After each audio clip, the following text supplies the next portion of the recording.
പിന്തുടരണമെന്ന് നമ്മൾ പറഞ്ഞപ്പോ അതിനെ കളിയാക്കിയവർ ഇപ്പോ KNM-നെ പിന്തുടരാനും അതിനെ തഖ്ലീദ് ചെയ്യാനും പറയുന്ന ഒരു രംഗം ആണ് സുഹൃത്തുക്കളെ നിങ്ങൾ കണ്ടത്. ഇതുപോലെ എന്തുകൊണ്ടാണ്, ഞാൻ നിർത്തുകയാണ്, ഒരുപാട് ക്ലിപ്പുകളും വിഷയങ്ങളും നിങ്ങളുടെ മുമ്പിൽ പറഞ്ഞു കേൾപ്പിക്കേണ്ടതുണ്ട്. നമുക്ക് സംശയ നിവാരണത്തിലേക്കും കൂടി കിടക്കണം. അതുകൊണ്ട് ഞാൻ നിർത്തുകയാണ്. ഇൻഷാ അല്ലാഹ് എല്ലാ വിഷയങ്ങൾക്കും സമസ്ത കേരള ജംഇയ്യത്തുൽ ഉലമ അല്ലാത്ത മറ്റു പ്രസ്ഥാനങ്ങളും സമസ്തയുമായി നിലനിൽക്കുന്ന എന്ത് അഭിപ്രായ വ്യത്യാസങ്ങളുണ്ടെങ്കിലും അതിനെക്കുറിച്ച് വളരെ സുതാര്യമായി ചോദിക്കുവാനും മനസ്സിലാക്കാനുള്ള അവസരമാണ് സുഹൃത്തുക്കളെ നിങ്ങൾക്ക് തരുന്നത്. അതിന്റെ മുമ്പ് എന്തുകൊണ്ടാണ് മുജാഹിദ് മൗലവിമാർ രൂപത്താനുള്ള കാരണം എന്ന് നമ്മളൊന്ന് മനസ്സിലാക്കണം. ഈ പറയുന്ന മൗലവി ഒരു കോളേജിൽ പോകാൻ ഒരു ഗതിയില്ലാത്ത അവസ്ഥ വരുമ്പോ ഏതെങ്കിലും അറബി കോളേജിൽ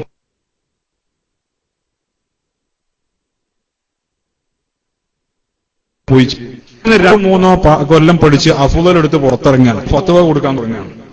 മുജാഹിദ് പണ്ഡിതന്മാരുടെ സ്ഥിതിയായത് ഞാൻ പറഞ്ഞതല്ല. മുജാഹിദ് വിഭാഗം അവരുടെ വിചിന്തനത്തിൽ എഴുതി വെച്ചത്. ഇത് നമ്മൾ പറഞ്ഞുണ്ടാക്കുന്നതല്ല. അവരുടെ മൗലവിമാരെ കുറിച്ച് അവർ എഴുതി പിടിപ്പിച്ചത്. അതൊക്കെ എങ്ങനെ ശരിയാവുക? മാത്രമല്ല അവര് പഠിക്കാത്ത ആളുകൾ. 29 സക്കരിയ സ്വലാഹി തന്നെ മുജാഹിദുകളെ കുറിച്ച് പറഞ്ഞു കേട്ടോളി. വിശുദ്ധ ഖുർആൻ പരിഭാഷ നിങ്ങൾ എടുത്ത് വായിച്ചു നോക്കൂ. അതിലൊരുപാട് സംഗതികൾ പറഞ്ഞിട്ടുണ്ട്. ഇപ്പോ സിഹിർ ഫലിക്കുന്നതിനെ സംബന്ധിച്ച് 1960-കളിൽ ഇറക്കിയ നമ്മുടെ ഖുർആൻ പരിഭാഷയാണ് സൂറത്തുൽ ഫലക്കിന്റെ വ്യാഖ്യാനം. അലബി മൗലവിയും അമാനി മൗലവിയും എഴുതി KM മൗലവി പരിശോധിച്ചതാണ്. അതിൽ പറയുന്നത് എന്താ? അതിൽ പറയുന്നത് ഈ പറഞ്ഞ കെട്ടുകളിൽ മന്ത്രിച്ചു എന്ന് പറയുന്നത് സാഹിറന്മാരാണ്, മന്ത്രവാദികളാണ്. സിഹിർ ഫലിക്കുകയില്ല എന്ന വിശ്വാസം പിഴച്ച കക്ഷിയായ മുഅ്തസിലത്തിൽ നിന്നും വന്നിട്ടുള്ളതാണ്. വ്യക്തമായി അത് പറഞ്ഞിട്ടുണ്ട്. പക്ഷേ ഞങ്ങളൊക്കെ ജാമ്യ പഠിച്ച കാലത്ത് പോലും നമ്മളൊക്കെ അതിനെതിരായിട്ടാണ് അബ്ദുസ്സലാം സുല്ലമി എന്നൊക്കെ പഠിച്ചത്. പിന്നീടാണ് നമ്മളതൊക്കെ വായിച്ചു നോക്കുന്നത്, നമ്മളെ നിലപാടുകൾ തിരുത്തുന്നത്. അപ്പൊ നിങ്ങൾ ആലോചിച്ച് നോക്കൂ.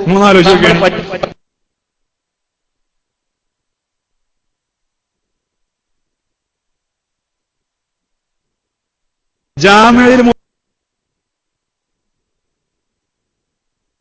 പഠിക്കണ കാലത്ത് മൂപ്പർക്ക് സലാം പിന്നീട് പഠിക്കുന്നില്ല. പഠിക്കാത്തത് ഒരുപാട് നമ്മൾ പഠിക്കുന്നില്ല. പഠിക്കാത്തത് കൊണ്ടുണ്ടായ ഒരുപാട് സംഗതികളാണ്. മുജാഹിദ് പ്രസ്ഥാനത്തിന് സംഭവിച്ച അപജയം അതാണ്. കാര്യങ്ങളെ കാര്യഗൗരവത്തിൽ വിഷയങ്ങളെ സമീപിക്കുന്നില്ല. ആലിമീങ്ങളിൽ നിന്ന് ചോദിച്ച് പഠിക്കുന്നില്ല.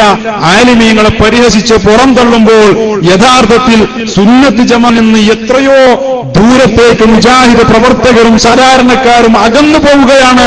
മൗലവിമാർ അവരെ കൊണ്ടുപോവുകയാണ് എന്ന സത്യം എന്റെ പ്രിയപ്പെട്ട മുഅ്മിനീങ്ങളെ നിങ്ങൾ മനസ്സിലാക്കണം. ഇതുപോലെ മറ്റൊരു മുജാഹിദ് മൗലവി, വളരെ രസകരമായ ഒരു ക്ലിപ്പാണ് ഞാൻ കേൾപ്പിക്കാൻ പോണത്. മാല മൗലിദുകളെ വിമർശിച്ചുകൊണ്ട് ഒരു പ്രസംഗം നടത്തുകയാണ് ഒരു മൗലവി. മൗലിദിനെ വിമർശിച്ചുകൊണ്ട് ഒരു മൗലവി പ്രസംഗം നടത്തുക. മൗലിദിനെ വിമർശിച്ചുകൊണ്ട് പ്രസംഗം നടത്തുന്ന മൗലവി സൈനുദ്ദീൻ മഖ്ദൂം തങ്ങൾ ഉണ്ടാക്കിയ മൗലിദിനെ മുമ്പ് വിമർശിക്കുന്നത്. മൂപ്പര വിവരം വിമർശിക്കുന്ന ആൾക്ക് അയാളെ കപ്പാസിറ്റി എത്രയുണ്ട്?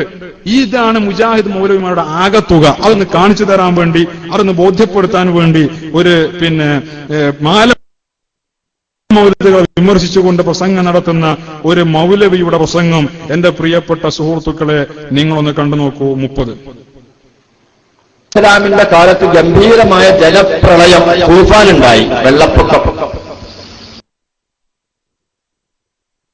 വെള്ളപ്പൊക്കമുണ്ടായി. അല്ലാഹു സുബ്ഹാനഹു വ തആല അല്ലപ്പറ്റി പറയുന്നെന്താ? വനജ്ജയും ആ ലൂത്ത് നബി അലൈഹിസ്സലാമിനെയും കൊല രക്ഷപ്പെടുത്തി. വെള്ളപ്പൊക്കം ഉണ്ടായത് ആരുടെ കാലത്താണ്? ഈ ക്ലിപ്പ് ഞാനിങ്ങനെ ശരിയാക്കുമ്പോ എന്റെ പെങ്ങളെ കുട്ടി ഇത് കണ്ട്, 5ാം ക്ലാസ് പഠിക്കണോ കുട്ടി, ഇത് കണ്ടിട്ട് അവിടെ എത്തിയപ്പോ കുട്ടി പറഞ്ഞു പൊട്ടൻ. ഓനിപ്പത് മുജാഹിദ് മൗലവിയാണെന്ന് ഓനറിയില്ല. സമസ്ത കേരള ഇസ്ലാമത വിദ്യാഭ്യാസ ബോർഡിന്റെ 5ാം ക്ലാസ്സിലെ പാഠപുസ്തകത്തിൽ നിന്ന് പരിശുദ്ധ ദീനിനെയും ദീനിന്റെ ചരിത്രവും പഠിച്ചു മനസ്സിയ 5ാം ക്ലാസ് വിദ്യാർത്ഥി ഒരു മുജാഹിദ് മൗലവിയുടെ പ്രസംഗത്തിലെ അബദ്ധം കേട്ടിട്ട് അറിയാതെ പറഞ്ഞു പോയതാ. സംസ്ഥാനം മറച്ചു പഠിച്ചും വേണം. സമാന്തര മദ്രസ പഠിച്ചാൽ പിത്തനുണ്ടാക്കാനേ അറിയുള്ളൂ, മുട്ടിച്ചൊട്ടിച്ചാലും. ഈ അറിയണമെങ്കിലും വേണം ഇവിടെ പഠിക്കുക. സാന്ദർഭികമായി പറയാണ്, മൂപ്പര് തുടരട്ടെ. ഇസ്ലാമിന്റെ അഹലുകാരെയും ലജ്ജയിന, നമ്മളാണ് രക്ഷപ്പെടുത്തിയത്. ഖുർആനിൽ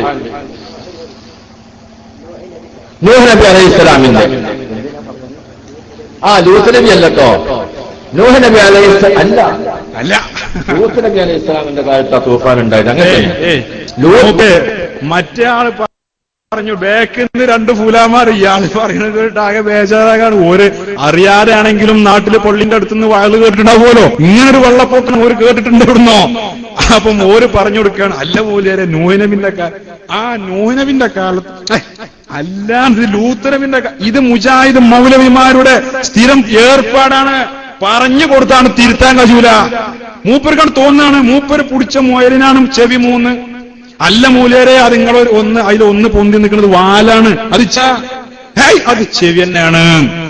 ഈ രൂപത്തിൽ അത് ബാക്കി കൂടി ഉണ്ട്, മുഴുവൻ കേൾക്കണം. നബി അലൈഹി ഇസ്ലാമിന്റെ കാലത്ത് തൂഫാൻ ഉണ്ടായത്. പടച്ചോൻ ഖുർആനിൽ പറയുന്നത് ലൂത്ത് നബി അലൈഹി ഇസ്ലാമിനെ നമ്മളാണ് രക്ഷിച്ചത്, അദ്ദേഹത്തിന്റെ അഹലുകാരെ നമ്മളാണ് രക്ഷിച്ചത് എന്ന് പടച്ചോൻ പറയാം. ഒരായത്തിലല്ല, വേറെയും ആയത്തിൽ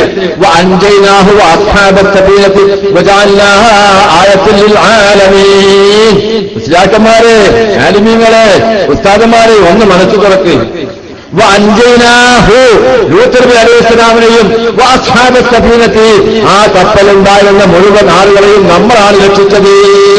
അല്ലാഹു ഖുർആനിൽ പറയാം. ഇത് നമ്മൾ വിശ്വസിക്കണോ വിശ്വസിക്കണ്ടേ?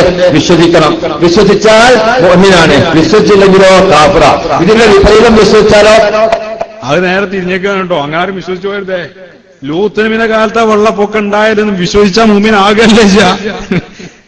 അത് മൂപ്പർക്ക് പറ്റാത്താണ്. തുടരട്ടെ. തടിച്ച കാഫിറാണ് അല്ലേ? എന്നാ കേട്ടോ,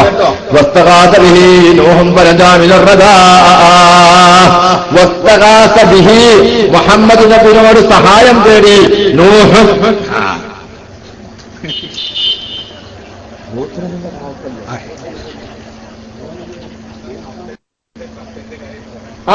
സോറി, അദ്ദേഹം പറഞ്ഞ പോലെ സോറി, ഒരു മിനിറ്റ്. ഇത് വേറൊരു വിഷയമുണ്ട് ഇവിടെ. മൂപ്പര കയ്യിലുള്ള സാധനം എന്താ നിങ്ങൾക്ക് അറിയോ? എന്താണെന്നറിയോ? മൗലൂദ് കിതാബാണത്. അതാ ഞാൻ പറഞ്ഞത്, മങ്കു മൗലൂദിനെ വിമർശിച്ചുകൊണ്ട് സൈനുദ്ദീൻ മഖ്ദൂമിനെ വിമർശിച്ചുകൊണ്ട് നടത്തിയ പ്രസംഗം. അത് വിമർശിക്കാൻ വന്ന മൗലവിക്ക് നൂഹ് നബിന്റെ കാലത്താണോ ലൂത്ത് നബിന്റെ കാലത്താ വെള്ളപ്പൊക്കം ഉണ്ടായാലും തിരിയണില്ല. മൂപ്പരാ വന്നിട്ട് സൈനുദ്ദീൻ മഖ്ദൂമിനെ വിമർശിക്കണത്. നിങ്ങൾ നോക്കിയാണ്, തോക്കിന്റെ ഉള്ളിൽ അങ്ങട്ടാ വെടിയേക്കണത്. അതിന്റെ അബദ്ധ കുരുത്തക്കേട് എന്നാണ് അതിന് പറയാം. അപ്പൊ മൂപ്പര് മൗലൂദ് കിതാബിനെ വിമർശിച്ചുകൊണ്ട് മൂപ്പര് പ്രസംഗിക്കുന്നത് കേട്ടോ. എന്നിട്ട് മൂപ്പര് ഈ ഇബാറത്ത് വായിക്കുമ്പോഴും അതെന്താ പുസ്തകാഥബിഹി, മുഹമ്മദ് നബിയോട് സഹായം തേടി ഇസ്തിഗാസ നടത്തി സഹായം തേടി. നൂഹൻ മുഹമ്മദ് നബിയെ കൊണ്ട് ഇസ്തിഗാസ നടത്തി നൂഹ് നബി. ഇതാണ് അതിന്റെ അർത്ഥം. അപ്പൊ ഇതിപ്പോ അറബി ഭാഷയിൽ ചെറിയൊരു പരിചയമുള്ള ഒരാൾക്ക് എന്ന് പറയുമ്പോഴെങ്കിലും ഇത്രയും നേരം ഞാൻ ലൂത്ത് എന്നാണ് പറഞ്ഞതെന്നും നൂഹ് നബിയാണെന്ന് വേഗം തിരുത്തിയിട്ടും ഞാനത് ലൂത്ത് തന്നെയാണെന്ന് സമർത്ഥിച്ചു എന്നൊക്കെ ഒരു മൗലിക ഓർമ്മയുണ്ടില്ല. ഫസ്തഗാഥ ബിഹി എന്നോട് നൂഹ് എന്ന് പറഞ്ഞപ്പോ അത് പറ്റിച്ചിരിക്കണല്ലോ. മൗലൂദ് കിതാബിനെ വിമർശിച്ചിട്ട് മൂപ്പർക്ക് നൂഹിന്റെ പിൻകാലത്താണ് തൂഫാൻ ഉണ്ടായിരുന്നു തിരിയാൻ മൗലൂദ് കിതാബിനുള്ള ഇബാറത്ത് കൊണ്ടുവന്നു എന്നത് സൈനുദ്ദീൻ മഖ്ദൂം തങ്ങളുടെ ഗുരുത്തക്കേടാണ് എന്നാണ് നമുക്ക് പറയാനുള്ളത്. ഈ അത് ഏർപ്പാടിന് പോണ്ട, പഠിച്ചിട്ട് പറയാ. പഠിക്കാൻ ഞമ്മക്ക് വിവരമില്ലെങ്കിൽ വിവരമുള്ളവരെ പിന്നാലെ നിൽക്കുക. ഏതായാലും തൂങ്ങി നിൽക്കുക. തൂങ്ങണത് ഉറപ്പുള്ളിമ തൂങ്ങിക്കൂടെ? പൂതലുമ്മ തൂങ്ങി ഊര മുറിച്ചണോ? ഇതാണ് മുജാഹിദിന്റെ ആയങ്ങളെ കുറിച്ച് അവർക്കും നല്ല കാഴ്ചപ്പാടാ. നമ്മുടെ ആലിമീങ്ങളെ കുറിച്ച് മുജാഹിദ് പ്രസ്ഥാനത്തിന് പോലും ആക്ഷേപമില്ല. സമസ്ത കേരള ജംഇയ്യത്തുൽ ഉലമയുടെ ആലിമീങ്ങളെ കുറിച്ച് മുജാഹിദ് പ്രസ്ഥാനത്തിന്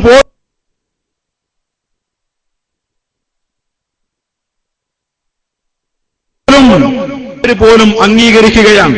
നമ്മുടെ ആലിമീങ്ങളെ കുറിച്ച് നമ്മൾ ഏതായാലും നമ്മളെ ആലിമീങ്ങളെ കുറിച്ച് നല്ലതേ പറയുള്ളൂ അല്ലേ? എന്നാ ഓല് നമ്മളെ ആലിമീങ്ങളെ കുറിച്ച് പറയുന്ന ഒരു ഭാഗങ്ങളാണ് 10 ആണെങ്കിലും നമ്മൾ പണ്ഡിതന്മാരായ ആളുകൾ, നമ്മൾ മറുപക്ഷത്തിരിക്കുന്ന പണ്ഡിതന്മാരായ ആളുകള് അതില് ഇപ്പൊ കേരളത്തില് അത്യാവശ്യം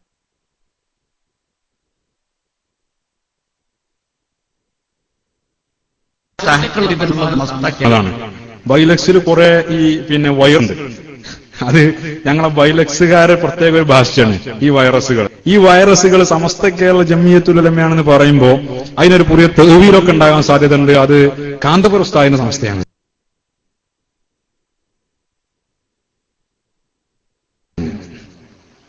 അപ്പൊ നമ്മളത് പറഞ്ഞു സമസ്ത കേരള ജമിയത്തുൽ ഉലമാന മൂപ്പര് പറഞ്ഞത് അഖിലേനല്ല പോലിക്ലെക്സ് വൈറൽക്കാണ്. മനസ്സിലായോ?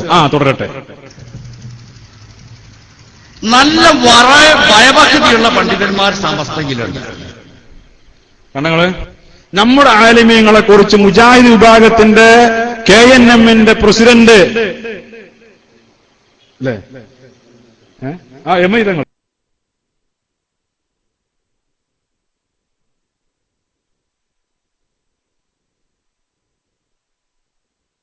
പ്രസിഡന്റ് MI തങ്ങൾ അദ്ദേഹമാണ് സംസാരിക്കുന്നത് അല്ലേ? പറഞ്ഞ നമ്മുടെ മൊറാഹിക് സമസ്ത ആര്യങ്ങൾ സമസ്ത കേരള ജംഇയ്യത്തുൽ ഉലമയുടെ ആലിമീങ്ങളാണ്. ഇവരെ പ്രത്യേകം എടുത്തു പറയാൻ കാരണമുണ്ട്. എനിക്കറിയാം. മൂപ്പര് പറയാണ് സമസ്തന്റെ കേരളത്തിലെ പണ്ഡിതന്മാരുടെ കൂട്ടത്തിൽ തഖ്വയുള്ള ആലിമീങ്ങൾ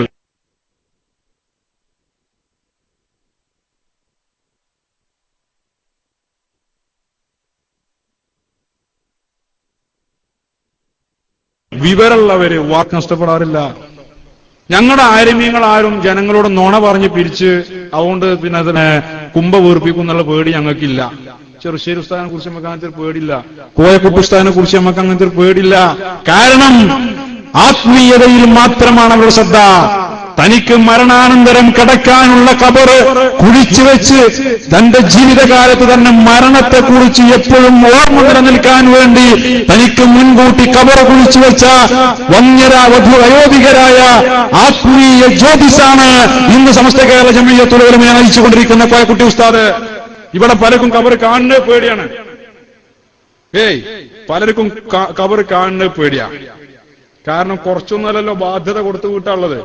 പല കോലത്തിലും ആൾക്കാരേക്കെന്ന് പറഞ്ഞു വാങ്ങി പിരിച്ചിട്ട് ആ പിരിച്ചതൊക്കെ എവിടെ എന്ന് പോലും അറിയാത്ത കോലത്തിലാ. അങ്ങനത്തെ ആൾക്കാർക്ക് പേടിണ്ടാവും. ഖബർ കാണുന്നതിന് പേടിയില്ല. നമ്മൾ ആലിമ്യങ്ങൾക്കായ ആദ്യം ബേജാറൊന്നുമില്ല. അവർ നല്ല വറയുള്ളവരാണ്, സൂക്ഷ്മത ഉള്ളവരാണ്, തഖ്വയുള്ളവരാണ്. ഓരോ കൂടെ നോടി ഞങ്ങൾക്ക് പേടിയില്ലല്ലോ.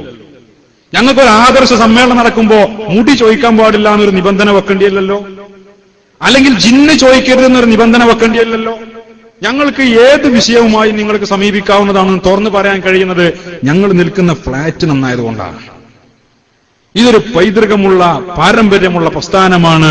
ഇതിന്റെ പിന്നിൽ അണിനിരക്കണമെന്നാണ് മാലോകരുടെ മുന്നിൽ ഞങ്ങൾക്ക് വിളിച്ചു പറയുവാനുള്ളത്.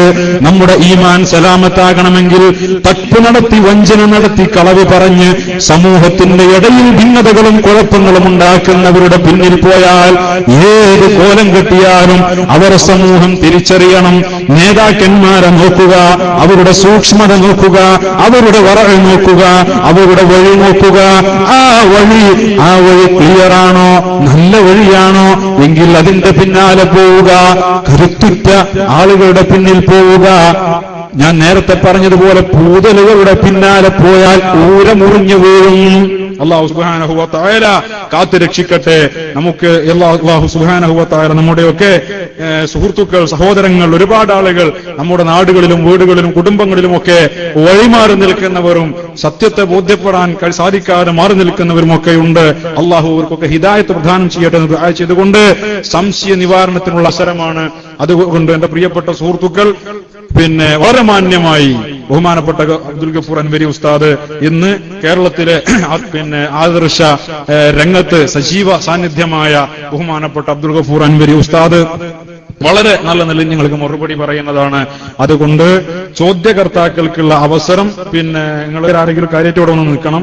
ആരൊക്കെയാണ് ചോദിക്കുന്ന ആളുകൾ വളരെ മാന്യമായി വിഷയങ്ങൾ പഠിക്കാൻ വേണ്ടി ചോദിക്കുക. അങ്ങനെയാണെങ്കിൽ അതേ രൂപത്തിൽ മറുപടി നിങ്ങൾക്ക് ലഭിക്കുന്നതാണ്. ആ വിഷയത്തെക്കുറിച്ച് നിങ്ങളുടെ വസ്വാസ് ഇങ്ങനതാണ്, അത് നീക്കണം, അത് തീർക്കണം. മുജാഹിദ് പ്രസ്ഥാനത്തിന്റെ വക്താക്കളോ പ്രയോക്താക്കളോ അതിൽ ആകൃഷ്ടരായവരോ ആരെങ്കിലും നമ്മുടെ ഈ സദസ്സിൽ ശബ്ദം ശ്രവിക്കുന്നവരുണ്ടെങ്കിൽ ധൈര്യമായി അവർ കടന്നു വരണം. ഇവിടെ കൂക്ക് വിളിച്ച് നിങ്ങളെ പരിഹസിക്കുക, എരപ്പാക്കുക, ആ ഏർപ്പാടുകളൊന്നുമില്ല. വളരെ നല്ല നിലയിൽ നിങ്ങളുമായി സമീപിച്ച് നിങ്ങളോട് സഹവസിച്ച് സംവദിച്ച് നിങ്ങളുടെ വിഷയങ്ങൾക്കുള്ള പരിഹാരം, പ്രശ്നങ്ങൾക്കുള്ള പരിഹാരം കാണാവുന്നതാണ്. അല്ലാഹു സുബ്ഹാനഹു വ തആല തൗഫീഖ് പ്രദാനം ചെയ്യട്ടെ. അസ്സലാമു അലൈക്കും.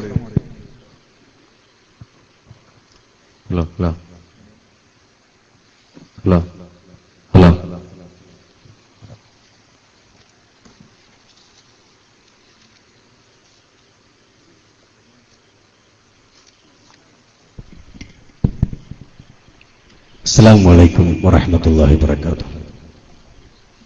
ബഹുമാന്യരായ സഹോദര സഹോദരിമാരെ, സമയം വളരെ വൈകിട്ടുണ്ടെങ്കിലും വളരെ ഗംഭീരമായ പ്രൗഢോജ്വലമായ ഒരു ആദർശ പ്രഭാഷണം ഇവിടെ കഴിഞ്ഞു. ഇനി സംശയ നിവാരണത്തിന്റെ അവസരമാണ്. പ്രത്യേകിച്ച് ഇവിടെ ഓർമ്മപ്പെടുത്താനുള്ളത്, നിങ്ങൾക്കുള്ള സംശയങ്ങൾ അതേത് വിഷയത്തിലാണെങ്കിലും, ഒരുപക്ഷെ വിശ്വാസവുമായി ബന്ധപ്പെട്ടുകൊണ്ടുള്ള കാര്യങ്ങളായിരിക്കാം, അതല്ലെങ്കിൽ കർമ്മങ്ങളുമായി ബന്ധപ്പെട്ടുകൊണ്ടുള്ള വിഷയങ്ങളായിരിക്കാം. ഇന്ന വിഷയം മാത്രമേ ചോദിക്കാവൂ, ഇന്നതൊന്നും ചോദിക്കാൻ പാടില്ല എന്ന യാതൊരു നിബന്ധനയുമില്ല. ഇവിടെ അറിയിച്ചതുപോലെ സമസ്ത കേരള ജമിയത്തുൽ ഉലമ പ്രതിനിധീകരിക്കുന്ന ആശയങ്ങൾ, ആ ആശയങ്ങൾ എന്ന് പറയുമ്പോൾ വിശാലമായ അർത്ഥമാണ് അതിനുള്ളത്. സമസ്തയുടെ നിലപാടായിരിക്കാം, സമസ്തയുടെ ആചാരാനുഷ്ഠാനങ്ങളെക്കുറിച്ചായിരിക്കാം, സമസ്തയുടെ രാഷ്ട്രീയ കാഴ്ചപ്പാടുകൾ, സംഘികൾ ഏതുമാകാം. നിങ്ങൾക്കുള്ള ഏത് സംശയങ്ങളും, അതുപോലെ തന്നെ സമസ്തയുമായി വിയോജിപ്പുള്ള കാടിയാനികൾ തൊട്ട് അർഹാബികൾ, ജമാഅത്ത്, അതുപോലെ തന്നെ ഇവിടെ സുന്നത്ത് ജമാഅത്തിന്റെ പേരിൽ കടന്നു വന്നിട്ടുള്ള താന്ത്രിക വിഭാഗം, ഇങ്ങനെ സമസ്തയുമായി വിയോജിപ്പുള്ള, സമസ്തയുടെ നിലപാടുകളുമായി യോജിപ്പില്ലാത്ത ഏത് വിഭാഗം ആളുകളെക്കുറിച്ചുമുള്ള സംശയങ്ങൾക്കും ചോദിക്കുവാനും അത് തീർക്കുവാനുമുള്ള തുറന്ന അവസരമാണ്. നിങ്ങൾ ഓരോരുത്തരും വേണ്ടതുപോലെ ഉപയോഗപ്പെടുത്തണം. അല്ലാഹു തആല അനുഗ്രഹിക്കട്ടെ.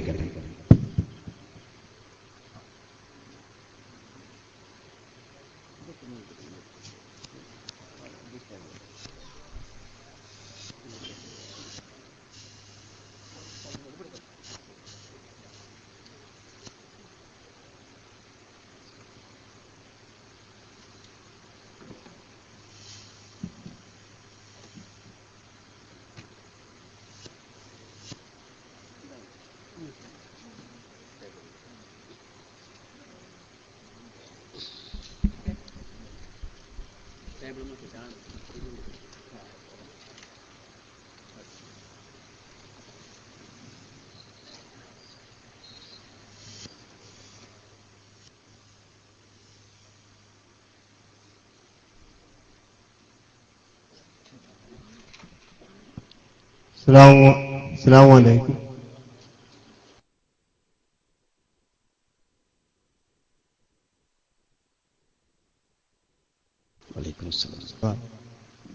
കാരണം ജീലാനി ത്വരീഖത്ത് പറയുന്നത് മുസ്ലിമും മുഅ്മിനും ഒന്നല്ല എന്നുള്ളതാണ്.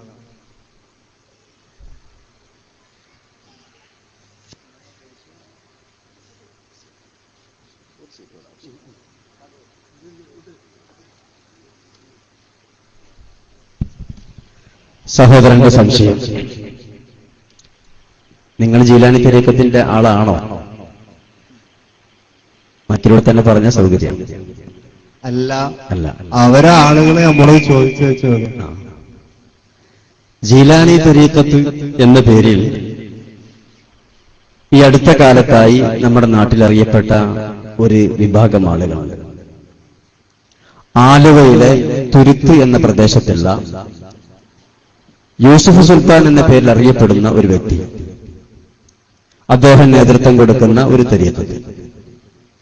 ആ ത്വരീഖത്തിനെ കുറിച്ച് സമസ്ത കേരള ജമിയത്തുൽ ഉലമ ഏതാനും വർഷങ്ങൾക്ക് മുമ്പ് സമസ്തയുടെ നിലപാട് പ്രഖ്യാപിച്ചു. അവരുടെ പിഴച്ച വാദങ്ങളിൽപ്പെട്ട ഒരു വാദമാണ്, അവർ കൂടിയാൽ മാത്രമേ മുഅ്മിനാവൂ, തരീഖത്ത് അവരുടെ തരീഖത്തിൽ കൂടിയിട്ടില്ല എങ്കിൽ മുസ്ലിം മാത്രമേ ആകുകയുള്ളൂ. മുഅ്മിനാവണമെങ്കിൽ അവരുടെ തരീഖത്തിൽ ചേരണം. ഇതൊരു പിഴച്ച വാദമാണ്. ഇവരുടെ തരീഖത്തിൽ ചേർന്നാൽ മാത്രമേ മുഅ്മിനാവൂ, അല്ലാത്തവരൊന്നും മുഅ്മിനാവുകയില്ല എന്നാണെങ്കിൽ, പ്രിയപ്പെട്ട സഹോദരന്മാരെ, മഹാനായ വലിയും ശൈഖും ലോകത്ത് തർക്കമില്ലാതെ അറിയപ്പെട്ടുകൊണ്ടിരിക്കുന്ന, അംഗീകരിച്ചുകൊണ്ടിരുന്ന ബഹുമാനപ്പെട്ട അഹ്മദുൽ കബീർ റിഫാഇ റളിയല്ലാഹു അൻഹു, ഏതായിരുന്നാലും ജീലാനി തരീഖത്തിന്റെ ആളല്ലല്ലോ, ആലുവ ശൈഖിന്റെ ആളുമല്ല, ജീലാനി തരീഖത്തുകാരനുമല്ല. ബഹുമാനപ്പെട്ടവരെ കുറിച്ച് അവരെന്തു പറയും? തന്റെ തരീഖത്തിൽ ചേർന്നാൽ മാത്രമേ മുഅ്മിനാവൂ, ഇല്ലെങ്കിൽ മുസ്ലിമേ ആവുകയുള്ളൂ എന്നാണ് ഇവർ വാദിക്കുന്നത് പോലെയാണ് കാര്യമെങ്കിൽ, ബഹുമാനപ്പെട്ട അജ്മീർ ഖാജയെ കുറിച്ച് എന്ത് പറയും? അവർ ചിശ്തി തരീഖത്തിന്റെ ആളാണ്. ബഹുമാനപ്പെട്ട അഹ്മദുൽ കബീർ റിഫാഇ റളിയല്ലാഹു അൻഹു റിഫാഇ തരീഖത്തിന്റെ ശൈഖ. മാത്രമല്ല, ഇവരുടെ പിഴച്ച വാദങ്ങളിൽ ഒരുപാട് വാദങ്ങളുണ്ട്. ലോകത്താകെ 14 തരീഖത്തുകൾ മാത്രമാണുള്ളത്. ആ തരീഖത്തിൽ സത്യമായ തരീഖത്ത് ഖാദിരിയ തരീഖത്ത് മാത്രമാകുന്നു എന്ന് ഈ ആലുവ തരീഖത്തുകാരുടെ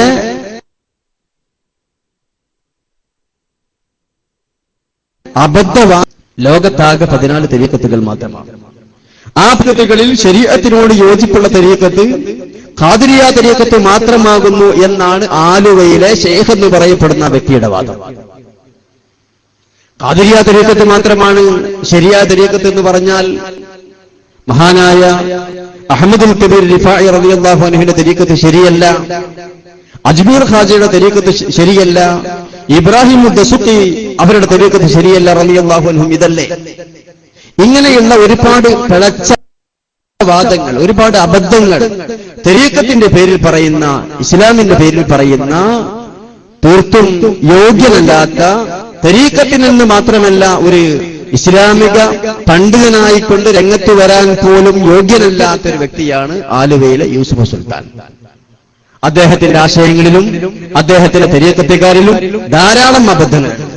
ആ അബദ്ധങ്ങളുടെ കൂട്ടത്തിൽപ്പെട്ടൊരു അബദ്ധമാണ് തന്റെ തരീഖത്തിൽ ചേർന്നാൽ മാത്രമേ മുഅ്മിനാവുകയുള്ളൂ, അല്ലെങ്കിൽ മുസ്ലിം മാത്രമേ ആവുകയുള്ളൂ എന്നുള്ളത്. അത് അബദ്ധമാണ്, വലിയ അബദ്ധമാണ്. മാത്രമല്ല, ലോകത്ത് കഴിഞ്ഞു പോയിട്ടുള്ള മഹാന്മാരായ ഔലിയാക്കന്മാരെയും അതുപോലെ തന്നെ മശായിഖന്മാരെയും അവർക്കൊന്നും ഈമാൻ കാമിലായിട്ടില്ല എന്നുള്ള ഏറ്റവും അപകടം നിറഞ്ഞ വാദം, ഇങ്ങനെയുള്ള ഒരുപാട് പൊള്ളത്തരങ്ങൾ ഉൾക്കൊള്ളുന്ന തരീഖത്താണ് ആലുവയിലെ തരീഖത്ത്. അതുകൊണ്ട് ആ തരീഖത്ത് ശരിയല്ല, ആ വാദവും ശരിയല്ല.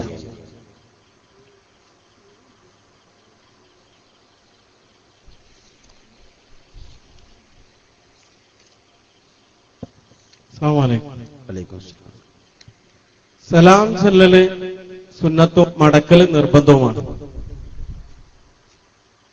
അപ്പോൾ നമ്മുടെ സമസ്തയുടെ പുസ്തകങ്ങൾ, പാഠപുസ്തകങ്ങളിലൊക്കെ പറയുന്നുണ്ട് പുത്തൻവാദികളോട് സലാം ചെല്ലരുത് എന്ന്. നാം ഒരു വ്യക്തിയുടെ മുഖത്ത് നോക്കിയാൽ അവന്റെ നെറ്റിത്തടത്തിൽ അവൻ മുജാഹിദ്, ജമാഅത്ത് എന്നൊന്നും എഴുതി വെക്കപ്പെട്ടിട്ടുമില്ല. അതല്ലെങ്കിൽ അവനെ അറിയാൻ പ്രത്യേക ലേബിളുമില്ല. അപ്പോൾ പ്രത്യക്ഷ പൊതുജനമാണ് ഒരു മനുഷ്യനെ മുജാഹിദ് അല്ലെങ്കിൽ സുന്നി, PEK എന്ന് പറഞ്ഞ് തള്ളപ്പെടാറ്. ഈ അവസ്ഥയിൽ ഒരു മുജാഹിദ് എന്ന് പൊതുജനം പ്രതിപാദിക്കുന്ന ഒരു വ്യക്തി സലാം ചൊല്ലിക്കഴിഞ്ഞാൽ ആ സലാം മടക്കണോ മടക്കണ്ടയോ? പ്രത്യക്ഷത്തിൽ മുജാഹിദാണെന്ന് തോന്നുന്ന വ്യക്തി ആ ഭാഗം പറഞ്ഞു. പൊതുജനം പ്രത്യക്ഷത്തിൽ പൊതുജനങ്ങളെല്ലാം പറയാർ അവൻ മുജാഹിദ് പ്രസ്ഥാനക്കാരനാണ് എന്ന്. ഈ നിലയ്ക്ക് മാത്രമേ നമുക്ക് അവനെ കുറിച്ച് അവൻ മുജാഹിദ് എന്ന് ലേബിൾ ഒട്ടിക്കാൻ പറ്റൂ. അങ്ങനത്തെ ഒരു വ്യക്തി നമ്മോട് സലാം ചൊല്ലിക്കഴിഞ്ഞാൽ ആ സലാം മടക്കൽ നിർബന്ധമാണോ, അതല്ല അവന്റെ സലാം മുഖം തിരിഞ്ഞു കളയണം? ജനങ്ങൾ ഒരു വ്യക്തിയെ കുറിച്ച് പറയുന്നു മുജാഹിദാണ്, അല്ലെ? അങ്ങനത്തെ ഒരു വ്യക്തി സലാം പറഞ്ഞാൽ ആ സലാം മടക്കേണ്ടതുണ്ടോ? ജനങ്ങളൊരു വ്യക്തിയെക്കുറിച്ച് അദ്ദേഹം മുജാഹിദാണെന്ന് പറയുന്നുണ്ട്, അങ്ങനെയുള്ളൊരു വ്യക്തി നമ്മോട് സലാം പറഞ്ഞാൽ സലാം മടക്കേണ്ടതുണ്ടോ? പ്രിയപ്പെട്ട സഹോദരന്മാരെ, ഞാൻ മുജാഹിദ് പ്രഭാഷകൻ, വളരെ പ്രധാനിയായ ഒരു പ്രഭാഷകന്റെ ഒരു പ്രഭാഷണത്തിന്റെ ഏതാനും ഭാഗം നിങ്ങളെ കേൾപ്പിക്കാം. അത് കേട്ടതിന് ശേഷം നിങ്ങൾ പറയൂ, ഇവർ പറയുന്ന സലാം മടക്കേണ്ടതുണ്ടോ ഇല്ലേ എന്ന്. നമ്പർ 6. മുസ്ലിങ്ങൾ നടത്തിയ ദഅവത്തല്ല സമസ്ത നടത്തുന്നത്.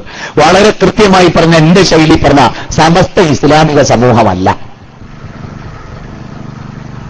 സമസ്ത ഉണ്ടല്ലോ, അബൂജഹലിനേക്കാൾ കുറച്ചുകൂടി താഴെ നിർത്തണമെന്ന് വിശ്വസിക്കുന്ന ഒരാളാണ്. ഒന്നുകൂടി സൗണ്ട് കുറച്ച് മുസ്ലിങ്ങൾ നടത്തിയ ദഅവത്തല്ല സമസ്ത നടത്തുന്നത്. വളരെ കൃത്യമായി പറഞ്ഞ, എന്റെ ശൈലി പറഞ്ഞ, സമസ്ത ഇസ്ലാമിക സമൂഹമല്ല. ഉണ്ടല്ലോ,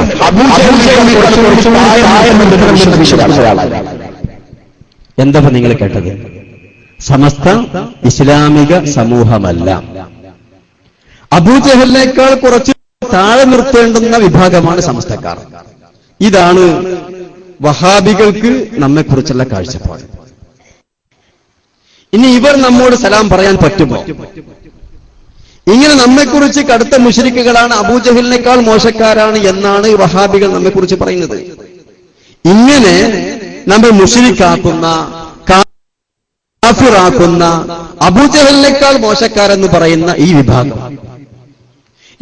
യഥാർത്ഥം നമ്മോട് സലാം പറയാൻ പാടില്ല, നമ്മോട് തുടർന്ന് നിസ്കരിക്കാൻ പാടില്ല. ഒരു പച്ചയായ വൈരുദ്ധ്യമാണ് സാധാരണ വഹാബികളിൽ നാം കണ്ടുകൊണ്ടിരിക്കുന്നത്. കാരണം വഹാബികളുടെ നിലപാട്, സമസ്തക്കാരെ കുറിച്ച്, സുന്നികളെ കുറിച്ച് വഹാബികളുടെ നിലപാട് എന്താണെന്ന് നിങ്ങൾ കേട്ടല്ലോ.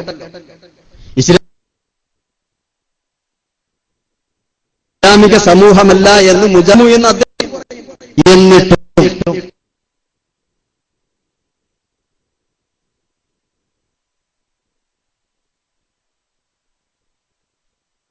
വഹാബികൾ നമ്മെ തുറന്നു നിസ്കരിക്കാറുണ്ട്, നമ്മോട് സലാം പറയാറുണ്ട്. ഇങ്ങനെ വ്യക്തമായ, അതുകൊണ്ട് പ്രിയപ്പെട്ട സഹോദരന്മാരെ, അവർ പറയുന്ന സലാം, അവർ നമ്മോട് പറയുന്ന സലാം, ആ സലാം അടക്കൽ അത് പാടില്ലാത്തതാകുന്നു, കറാഹത്താകുന്നു എന്ന് നമ്മുടെ ഫിഖ്ഹിന്റെ കിതാബുകൾ പറഞ്ഞിട്ടുണ്ട്. കാരണം മുബ്തദിഇനോട് സലാം പറയാൻ പാടില്ല, മുബ്തദിഇന്റെ സലാം മടക്കേണ്ടതില്ല. കാരണം എന്താണ് വഹാബികളുടെ നിലപാട്, സമസ്തക്കാരെ കുറിച്ചുള്ള നിലപാട് നിങ്ങൾ കേട്ടല്ലോ. ഇങ്ങനെയുള്ള അവർ നമ്മോട് സലാം പറയാൻ പാടില്ല, അഥവാ സലാം പറഞ്ഞാൽ തന്നെ അവരുടെ ആശയ പാപ്പരത്വത്തിന്റെ പേരിൽ സലാം പറഞ്ഞാൽ തന്നെ ആ സലാം മടക്കാനും പാടില്ല.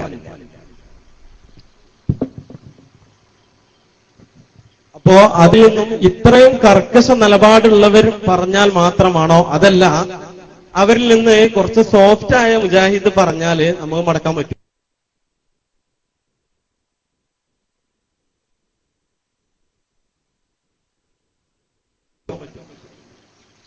കേരള വഹാബിയൻ അവരുടെ നേതാക്കന്മാർ പ്രഭാഷണങ്ങളും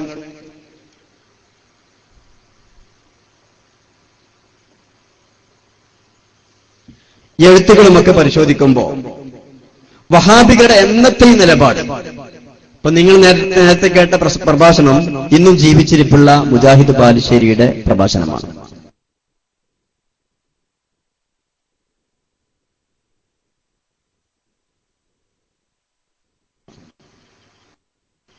ഇതിനെതിരെ ഇപ്പൊ ഇന്നത്തെ KNM ഉണ്ട്, പുസ്തകത്തിന്റെ 16-ാമത്തെ പേജിൽ അദ്ദേഹം പറഞ്ഞത് മക്കയിലെ മുശ്രിക്കുകൾ ഹാഫ് ടൈം മുശ്രിക്കുകളായിരുന്നു, എന്നാൽ കേരളത്തിലെ സുന്നികൾ ഫുൾ ടൈം മുശ്രിക്കുകളാണ് എന്നാണ്. KNMന്റെ general secretary A P Abdul Khader Maulavi അദ്ദേഹത്തിന്റെ ദൈവവിശ്വാസം ഖുർആൻ എന്ന പുസ്തകത്തിൽ പറഞ്ഞത്. മാത്രമല്ല, നേരത്തെ ഇവിടെ പരാമർശിക്കപ്പെട്ട ഒരു മൗലവിയാണല്ലോ ഉമർ മൗലവി. ഉമർ മൗലവിയുടെ സുന്നി എന്നാൽ എന്ത് എന്നുള്ള ഒരു ലഘുലേഖയുടെ ഒരു പേജാണിത്. അദ്ദേഹം ഇതിൽ പറഞ്ഞത് മുഹീദ്ദീൻ ശൈഖെ രക്ഷിക്കണേ എന്ന് ഒരു തവണ വിളിക്കപാടുള്ള, അഥവാ സുന്നികൾ മുശ്രിക്കുകളാകുന്നു, സുന്നികൾ ശിർക്ക് ചെയ്യുന്നവരാകുന്നു എന്ന് അഭിപ്രായമില്ലാത്ത പഴയ കാലത്തോ ഇപ്പോൾ ജീവിച്ചിരിക്കുന്നതോ ആയ ഒരു വഹാബി പണ്ഡിതനെയും നമ്മുടെ അറിവിൽപ്പെട്ടിട്ടില്ല. കാരണം കേരളത്തിലെ വഹാബികളൊന്നും തവസ്സുൽ അംഗീകരിക്കുന്നില്ല, ഇസ്തിഗാസ അംഗീകരിക്കുന്നില്ല, കടുത്ത ശിർക്കാകുന്നു എന്നവർ തറപ്പിച്ചു പറയുന്നു. ഈ ശിർക്കിനെ അവരുടെ ഭാഷയിൽ ശിർക്കാകുന്ന തവസ്സുലിനെയും ഇസ്തിഗാസയും അംഗീകരിക്കുന്ന സുന്നികളെ കുറിച്ച് അവരുടെ നിലപാട് അവർ മുശ്രിക്കുകളാണ് എന്നാണ് കഴിഞ്ഞ കാലത്തും ഇപ്പോഴും. ഉമർ മൗലവി അദ്ദേഹത്തിന്റെ സൽസബിൽ എഴുതിയത് കേരളത്തിലെ സുന്നികൾ മുശ്രിക്കാണോ എന്ന് സംശയിക്കുന്നവൻ മുശ്രിക്കാണ് എന്നാണ് എഴുതിയത്. മുശ്രിക്കാണോ എന്ന് സംശയിക്കുന്നവൻ മുശ്രിക്കാണ്.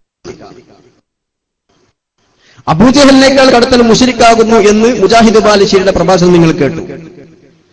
ഇതല്ലാത്ത ഒരു നിലപാടുള്ള വഹാബിയെ, ഒരു പണ്ഡിതനെ, ഒരു മുജാഹിദ് പണ്ഡിതനെ കഴിഞ്ഞ കാലത്തും ഇപ്പോഴും നമ്മുടെ അറിവിൽപ്പെട്ടിട്ടില്ല. അതുകൊണ്ട് നിലപാട് കേരളത്തിൽ ശിർക്ക് ചെയ്യലാകുന്നു എന്നതാണ്. ഈ മുജാഹിദ് ബാലുശ്ശേരി അറിഞ്ഞ പണ്ഡിതന് ഈ പ്രസംഗം നടത്തുന്നതിന്റെ മുമ്പ് സലാം ചെല്ലായിരുന്നോ? അതിന് മടക്കായിരുന്നു? അതാണ് ചൊല്ലിയാൽ മടക്കായിരുന്നു? അതാണ് എന്റെ ചോദ്യം. കേരളത്തിലെ വഹാബിസം ഇവിടെ വന്നിട്ടുള്ളത് 1920കളിലാണ്. കേരളത്തിലെ വഹാബിസത്തിന്റെ ആദ്യ പ്രബോധകൻ അവർ തന്നെ പരിചയപ്പെടുത്തുന്നത് KM മൗലവിയെ. വഹാബിസം കേരളത്തിൽ വേരൂരിൽ തന്നെ ഇസ്തിഗാസയും തവസ്സുലും ശിർക്കാണ് എന്ന് പറഞ്ഞുകൊണ്ടാണ്. കേരളത്തിലെ വഹാബിസം ഇപ്പോ കേരളത്തിലെ മുജാഹിദുകൾക്കിടയിൽ നടന്നുകൊണ്ടിരിക്കുന്ന ഈ അഭിപ്രായ വ്യത്യാസങ്ങളുടെ ആകത്തുക യഥാർത്ഥത്തിൽ ഈജിപ്ഷ്യൻ വഹാബിസവും സൗദി അറേബ്യയിലെ വഹാബിസവും തമ്മിലുള്ള ഏറ്റുമുട്ടലാണ്, സംഘട്ടനമാണ്. ഈജിപ്തിലെ വഹാബിസവും സൗദി അറേബ്യയിലെ വഹാബിസവും.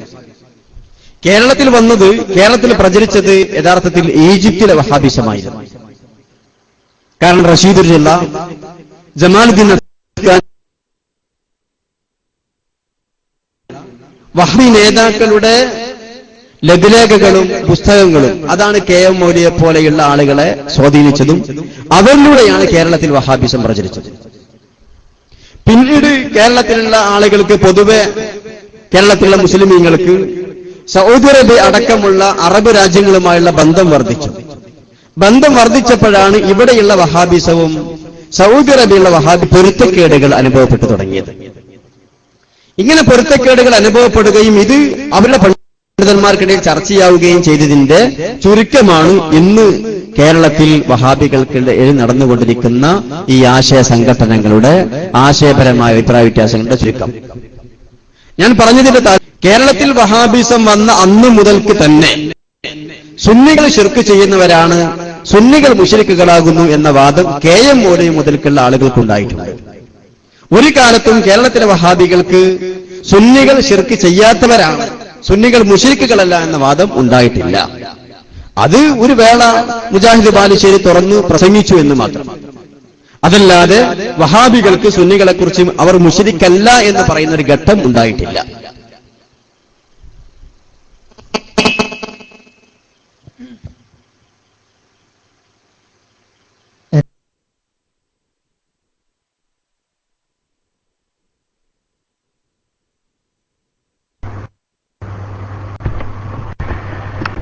ഹലോ, കേൾക്കുന്നുണ്ടോ?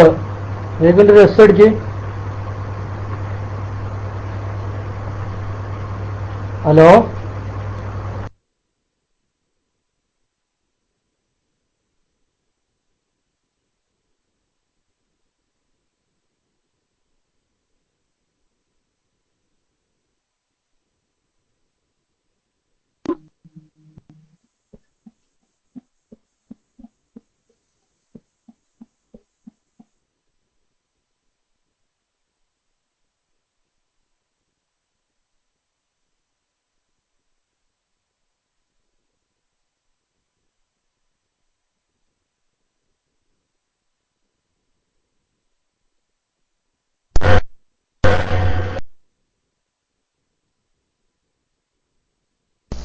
അസ്സലാമു നൂർദീൻ, തങ്ങളുടെ ശബ്ദം കേൾക്കുന്നുണ്ട്?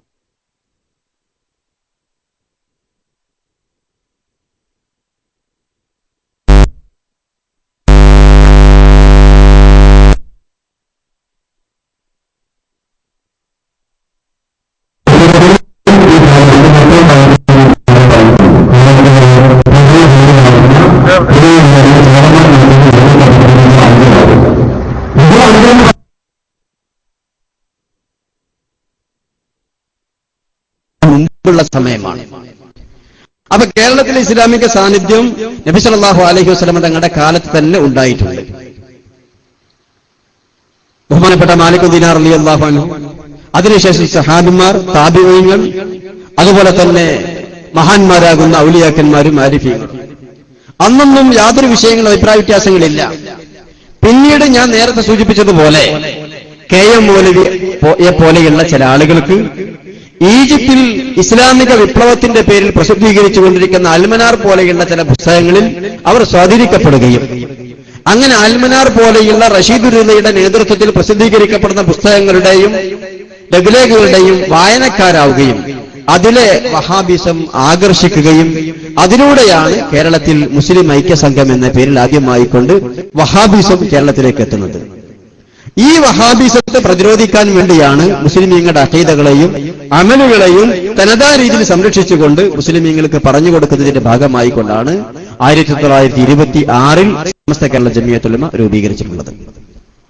സ്വാഭാവികമായും മുമ്പ് ഇങ്ങനെ ബിദ്അത്തിനെ ചെറുക്കുന്നതിന് വേണ്ടി ഒരു സംഘടിത ശ്രമത്തിന്റെ ആവശ്യമില്ലാത്തതുകൊണ്ട് ബഹുമാനപ്പെട്ട സൈനുദ്ദീൻ മഖ്ദൂം റളിയല്ലാഹു അൻഹുവിന്റെ കാലത്തോ ഉമർ ഖാദിയുടെ കാലത്തോ അതുപോലെ മമ്പർ തങ്ങളുടെ കാലത്തോ ഇങ്ങനെ സുന്നികൾക്ക് ഒരു സംഘടിതമായ ഒരു സംഘടനാ രൂപം ഉണ്ടായിട്ടില്ല. കാരണം അന്ന് സംഘടനാ രൂപത്തിൽ സംഘടിച്ചുകൊണ്ട് പ്രവർത്തിക്കേണ്ടെന്ന് ആവശ്യമില്ല.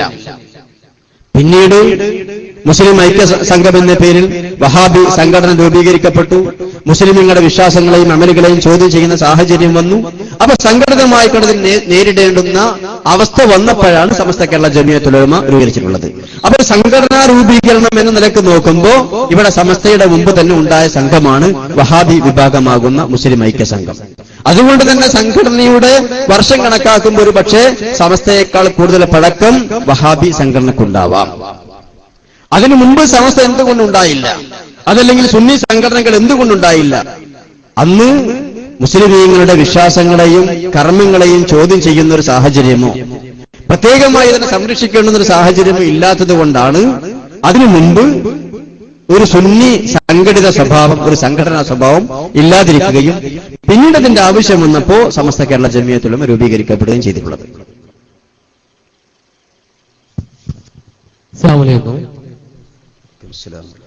രോഗം മാറാൻ അതുപോലെ നല്ല ഉദ്ദേശങ്ങൾ വെച്ച് ബദരീങ്ങളാണ്ട് അതുപോലുള്ള വിശേഷപ്പെട്ട ദിവസങ്ങളിൽ കോഴി, ആട് എന്ന ജീവികളെ അതിലേക്ക് നേർച്ച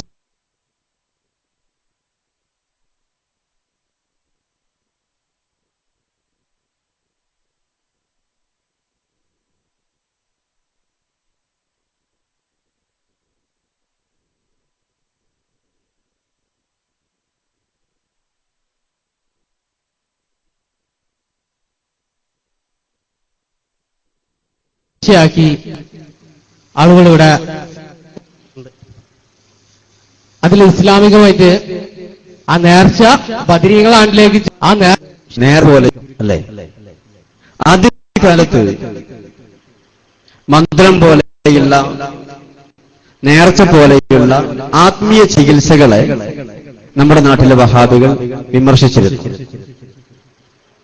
എന്നാൽ പല വിഷയങ്ങളും അവർ അംഗീകരിച്ച ഭൗതിക ചികിത്സ മാത്രം പോരാ, ആത്മീയ ചികിത്സകൾ ആവശ്യമുള്ള മന്ത്രം പോലെയുള്ള ആത്മീയ ചികിത്സകൾ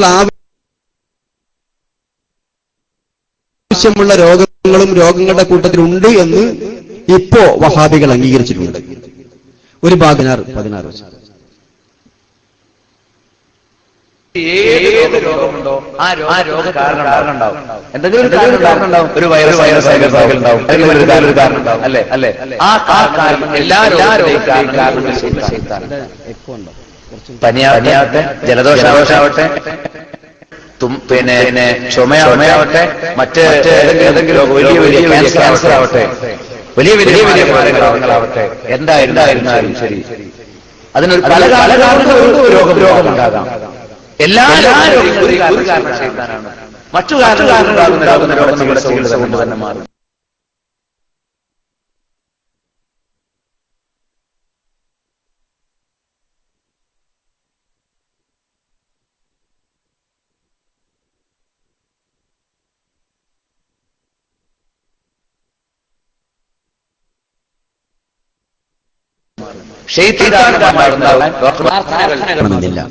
പിശാച് രോഗങ്ങൾ, അങ്ങനെ പിശാച് മൂലം രോഗങ്ങൾ ഉണ്ടാകുമ്പോ അത് സുഖപ്പെടണമെങ്കിൽ ആ രൂപത്തിലുള്ള ചികിത്സകൾ ആവശ്യമാണ്. പ്രാർത്ഥനകൾ വേണം, മന്ത്രങ്ങൾ വേണം. ആ രൂപത്തിലുള്ള ചികിത്സകളെ കൊണ്ട് മാത്രമേ പിശാച് മൂലമുള്ള രോഗങ്ങൾ മാറുകയുള്ളൂ. എന്നാൽ പിശാച് മൂലം ഏതൊക്കെ രോഗങ്ങൾ ഉണ്ടാകും? അദ്ദേഹം പറഞ്ഞു ജലദോഷം മുതൽ ക്യാൻസർ വരെയുള്ള ഏത് രോഗവും പിശാച് മൂലം ഉണ്ടാകാം. അപ്പോ വഹാബി പണ്ഡിതൻ ശംസുദ്ദീൻ ഫാലത്ത് പോലും അംഗീകരിക്കുന്നു, രോഗം ഒരു പക്ഷേ ഭൗതികമായ കാരണങ്ങളെ കൊണ്ട് മാത്രമല്ല, ഇങ്ങനെ പിശാച് മൂലം രോഗങ്ങൾ ഉണ്ടാകും. അത് ചെറിയ രോഗവും ഉണ്ടാകും, വലിയ രോഗവും ഉണ്ടാകും. ഇങ്ങനെ പിശാച് മൂലം രോഗങ്ങൾ ഉണ്ടാകുമ്പോൾ സാധാരണ ഡോക്ടറെ കൊണ്ട് ചികിത്സിപ്പിക്കുന്ന ആ ചികിത്സ കൊണ്ട് മാത്രം അത്തരം രോഗങ്ങൾ സുഖമാവുകയില്ല. അതിന് മന്ത്രങ്ങൾ പോലെയുള്ള പ്രാർത്ഥനകൾ പോലെയുള്ള ചികിത്സകൾ ആവശ്യമാണ്. ഇത് ശംസുദ്ദീൻ ഫാലത്തിന്റെ പ്രഭാഷണം. ഇനി നോക്കൂ നിങ്ങൾ, KM മൗലവി ഫത്വകൾ എന്ന പേരിൽ യുവത പ്രസിദ്ധീകരിക്കുന്ന പുസ്തകമാണ് KM മൗലവി ഫത്വകൾ. അദ്ദേഹം ഇതിൽ പറയുന്നു, പഴയ കാലത്ത് മുസ്ലിമീങ്ങൾ കോഴിയെയോ ആടിനെയോ മറ്റു മൃഗങ്ങളെയോ ബദ്രീങ്ങളുടെ പേരിൽ അതുപോലെ തന്നെ മുഹീദ്ദീൻ ഷെയ്ഖിന്റെ പേരിൽ നേർച്ചയാക്കാറുണ്ട്. അങ്ങനെ നേർച്ചയാക്കിയ മൃഗങ്ങളെ അറുത്തുകൊണ്ട് പാവപ്പെട്ട ആളുകൾക്ക് ഭക്ഷണമായിക്കൊണ്ട് നൽകാറുണ്ട്. ഇങ്ങനെ ചെയ്യുമ്പോൾ ആ ചെയ്യുന്ന പ്രവർത്തനത്തിന്റെ ഫലം ചെയ്യുന്നവർക്ക് ലഭിക്കും, ആരെ ഉദ്ദേശിച്ചുകൊണ്ടാണോ ചെയ്തത് അവർക്കും ലഭിക്കും. മാത്രമല്ല ഇതൊരു പുണ്യകർമ്മമായതുകൊണ്ട് ആ പുണ്യകർമ്മം മൂലം അള്ളാഹുവിന്റെ അനുഗ്രഹം ലഭിക്കുന്നതാണ്. ഇത് പറയുന്നത് ആരാണ്? KM മൗലവി. KM മൗലവി ഫത്വകൾ എന്ന പുസ്തകത്തിലാണ് അദ്ദേഹം ഈ കാര്യം പറയുന്നത്. പഴയ കാലത്ത് മുസ്ലിമീങ്ങൾ ബദരീങ്ങളുടെ പേരിൽ മുഹീദ്ദീൻ ഷെയ്ഖിന്റെ പേരിലൊക്കെ കോഴിയെ ആടിനെ മറ്റു മൃഗങ്ങളെ നേർച്ചയാക്കാറുണ്ട്. അങ്ങനെ നേർച്ചയാക്കിക്കൊണ്ട് ഈ മൃഗങ്ങളെ അറുത്തുകൊണ്ട് പാവപ്പെട്ട ആളുകൾക്ക് ഭക്ഷണമായിക്കൊണ്ട് നൽകാറുണ്ട്. അങ്ങനെ നൽകുമ്പോൾ ചെയ്യുന്നവർക്ക് അതിന്റെ പ്രതിഫലം ലഭിക്കും. ആരെ ഉദ്ദേശിച്ചുകൊണ്ടാണോ ചെയ്യുന്നത് അവരിലേക്ക് ഇതിന്റെ സവാബ്, ഇതിന്റെ പ്രതിഫലം എത്തും. മാത്രമല്ല ഇങ്ങനെ ചെയ്യുന്ന ആളുകൾക്ക് അള്ളാഹുവിന്റെ പ്രത്യേകമായ അനുഗ്രഹവും ലഭിക്കും. ഈ അനുഗ്രഹത്തിന്റെ ഭാഗമായി കൊണ്ട് അള്ളാഹു സുബ്ഹാനഹു വ തആല ഒരുപക്ഷെ രോഗങ്ങളെ സുഖപ്പെടുത്താം. ഇതാണ് സുന്നികൾക്കിടയിൽ കണ്ടുവരുന്ന ഇത്തരം പ്രവർത്തനങ്ങളുടെ അടിസ്ഥാനം. ഞാൻ പറഞ്ഞതിന്റെ ചുരുക്കം, പൗരാണിക വഹാബി പണ്ഡിതന്മാരും അതുപോലെ തന്നെ ആധുനിക വഹാബി പണ്ഡിതന്മാരും ഈ വിഷയത്തെ അംഗീകരിച്ചിട്ടുണ്ട്. സൽക്കർമ്മങ്ങളെ കൊണ്ട് അള്ളാഹുവിന് അനുഗ്രഹം ലഭിക്കുമെന്നും ഈ അനുഗ്രഹങ്ങൾ ഒരു പക്ഷേ അള്ളാഹു സുബ്ഹാനഹു വ തആല നമ്മിൽ ശിഫ നൽകലിന് കാരണമാകുമെന്നുമാണ് KM മൗലവി പറഞ്ഞതിന്റെ താല്പര്യം. ഇതൊരു തർക്ക വിഷയമായി കൊണ്ടെടുക്കേണ്ടതില്ല. വനുനസ്സിലു മിനൽ ഖുർആനി മാ ഹുവ ശിഫാഉൻ വറഹ്മത്തുൽ ലിൽ മുഅ്മിനീൻ എന്ന് വിശുദ്ധ ഖുർആൻ പറഞ്ഞിട്ടുണ്ട്.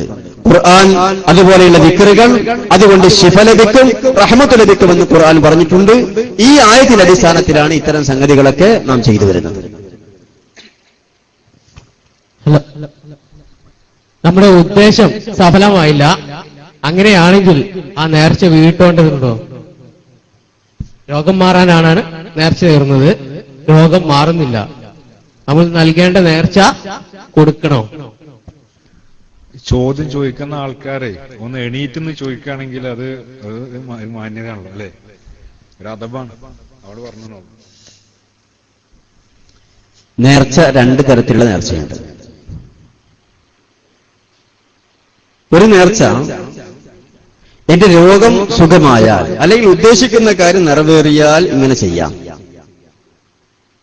മുഅല്ലഖായ നേർച്ച എന്ന് പറയുന്നതിനെ കുറിച്ച്. മറ്റൊന്ന്, ഇന്നാലിന്ന കാര്യം ചെയ്യാൻ ഞാൻ നേർച്ചയാക്കുന്നു, ഇതിന്റെ ബറക്കത്ത് കൊണ്ട് ഇതിന്റെ പുണ്യം കൊണ്ട് എന്റെ രോഗം സുഖമാവണം, എന്റെ ഉദ്ദേശം പൂർത്തിയാവണം. ഈ രണ്ട് തരത്തിലുള്ള നേർച്ചയുണ്ട്. ആദ്യം പറഞ്ഞ മുഅല്ലഖായ നേർച്ചയാണെങ്കിൽ, അഥവാ എന്റെ രോഗം സുഖമായാൽ ഇന്നാലിന്ന കാര്യം ഞാൻ ചെയ്യാം എന്നിങ്ങനെയുള്ള മുഅല്ലഖായ നേർച്ചയാണെങ്കിൽ നാം ഉദ്ദേശിച്ച കാര്യം എന്താണോ അത് പൂർത്തിയായെങ്കിൽ മാത്രം ചെയ്താൽ മതി. അല്ലാത്ത നേർച്ചയാണെങ്കിൽ ഉദ്ദേശിച്ച കാര്യം നടന്നാലും ഇല്ലെങ്കിലും അത് ചെയ്യൽ നിർബന്ധമാകും. പക്ഷെ ഈ രണ്ട് നേർച്ചകളുടെ കൂട്ടത്തിൽ ഇങ്ങനെ രോഗം സുഖമായാൽ എന്റെ ഉദ്ദേശം പൂർത്തിയായാൽ ഞാൻ ചെയ്തു കൊള്ളാം എന്ന് പറഞ്ഞുകൊണ്ട് ചെയ്യുന്ന ഈ നേർച്ചയെ നബി സല്ലല്ലാഹു അലൈഹി വസല്ലം തങ്ങൾ നിരുത്സാഹപ്പെടുത്തിയിട്ടുണ്ട്. പ്രോത്സാഹിപ്പിക്കപ്പെട്ട നേർച്ച, ഞാൻ ഇന്നാലിന്റെ കാര്യം ചെയ്യാൻ നേർച്ചയാക്കുന്നു, അതിന്റെ പുണ്യം കൊണ്ട് അതിന്റെ ബറക്കത്ത് കൊണ്ട് എന്റെ കാര്യം ശരിയാകണം എന്നിങ്ങനെയുള്ള നേർച്ചയാണ്. രോഗം സുഖമായാൽ ഇന്നാലിന്റെ കാര്യം ചെയ്യാം, എന്റെ ഉദ്ദേശം പൂർത്തിയായാൽ ഇന്നാലിന്റെ കാര്യം ചെയ്യാം എന്നിങ്ങനെയുള്ള നേർച്ചയെക്കുറിച്ച് നബി സല്ലല്ലാഹു അലൈഹി വസല്ലം നിരുത്സാഹപ്പെടുത്തിയിട്ടുണ്ട്. അതുകൊണ്ട് രണ്ട് നേർച്ചയും അനുവദനീയമാണ്. നേർച്ചയുടെ കൂട്ടത്തിൽ ഏറ്റവും പുണ്യമുള്ള നേർച്ച ആദ്യം പറഞ്ഞ രൂപത്തിലുള്ള നേർച്ചയല്ല, അഥവാ ഇന്നാലിന്റെ കാര്യം നേർച്ചയാക്കുന്നു, അതിന്റെ മഹത്വം കൊണ്ട് എന്റെ കാര്യം പൂർത്തിയാകണം എന്ന് നേർച്ചയാക്കലാണ്. അങ്ങനെ നേർച്ചയാക്കുമ്പോ നാം ഉദ്ദേശിച്ച കാര്യം നടന്നാലും ഇല്ലെങ്കിലും നേർച്ചയാക്കിയ കാര്യം ചെയ്യാൻ നിർബന്ധമാകും.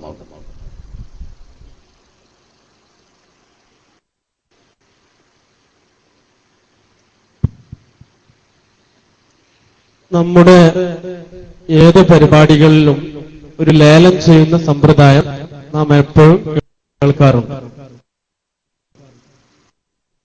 അതുപോലെ ഇതര സമുദായത്തിന്റെ ഉത്സവ പറമ്പിൽ ചെന്നു കഴിഞ്ഞാലും ഇങ്ങനെ ഒരു ലേലത്തിന്റെ സമ്പ്രദായം നമ്മൾ കേൾക്കാറുണ്ട്.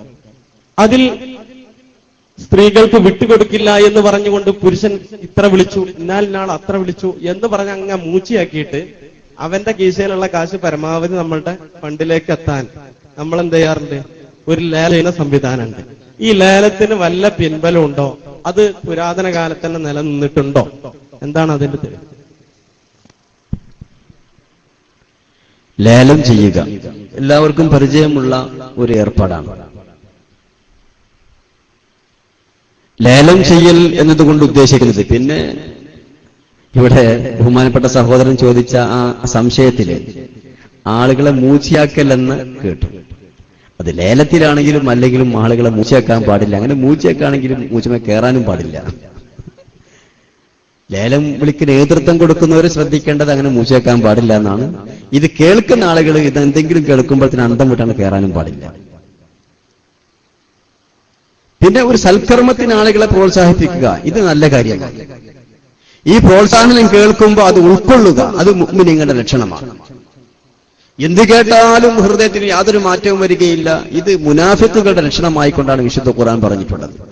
എന്ത് കേട്ടാലും ഒരു മാറ്റവും അവർക്കുണ്ടാവുകയില്ല. ഇത് കപടവിശ്വാസികളുടെ ലക്ഷണമായിക്കൊണ്ടാണ് ഖുർആൻ പറഞ്ഞത്. അപ്പോ അള്ളാഹുവിന്റെ ശിക്ഷകളെ കുറിച്ച് പറയുമ്പോൾ ഒരു ഭയം, അള്ളാഹുവിന്റെ സ്വർഗത്തെക്കുറിച്ച് പറയുമ്പോൾ ഒരു ആവേശം, സൽക്കർമ്മങ്ങളിലേക്കുള്ള ഒരു ആവേശം, ഇത് സത്യവിശ്വാസികൾക്ക് ഉണ്ടാവേണ്ടതാണ്. ഇത് ലഭിക്കുന്നതിന് വേണ്ടി പഴയ കാലം മുതൽക്ക് തന്നെ നമ്മുടെ ആലിമീങ്ങൾ, ഉസ്താദന്മാർ ഈ രൂപത്തിൽ ഉപയോഗപ്പെടുത്താറുണ്ട്. അത് ആളുകൾക്ക് അള്ളാഹുവിനെ കുറിച്ചുള്ള ഭയവും വിശ്വാസവും ഉണ്ടാക്കി കൊടുക്കുന്നതിന്റെ ഭാഗമായിക്കൊണ്ടാണ്. ലേലം ചെയ്യുക എന്നതുകൊണ്ട് ഉദ്ദേശിക്കുന്നത് വിൽപ്പന നടത്തലല്ല. ഒരു വസ്തു, ആ വസ്തുവിന് 10 രൂപ എന്ന് പറഞ്ഞാൽ 10 രൂപക്ക് ഞാൻ ആ സാധനം നിനക്ക് വിറ്റു എന്നല്ല. ഈ 10 രൂപയേക്കാൾ കൂടുതലായിക്കൊണ്ട് ആരെങ്കിലും വില നിശ്ചയിക്കുന്നെങ്കിൽ അവർക്കാണ് ഈ സാധനം. ഇതാണല്ലോ ലേലത്തിന്റെ സ്വഭാവം.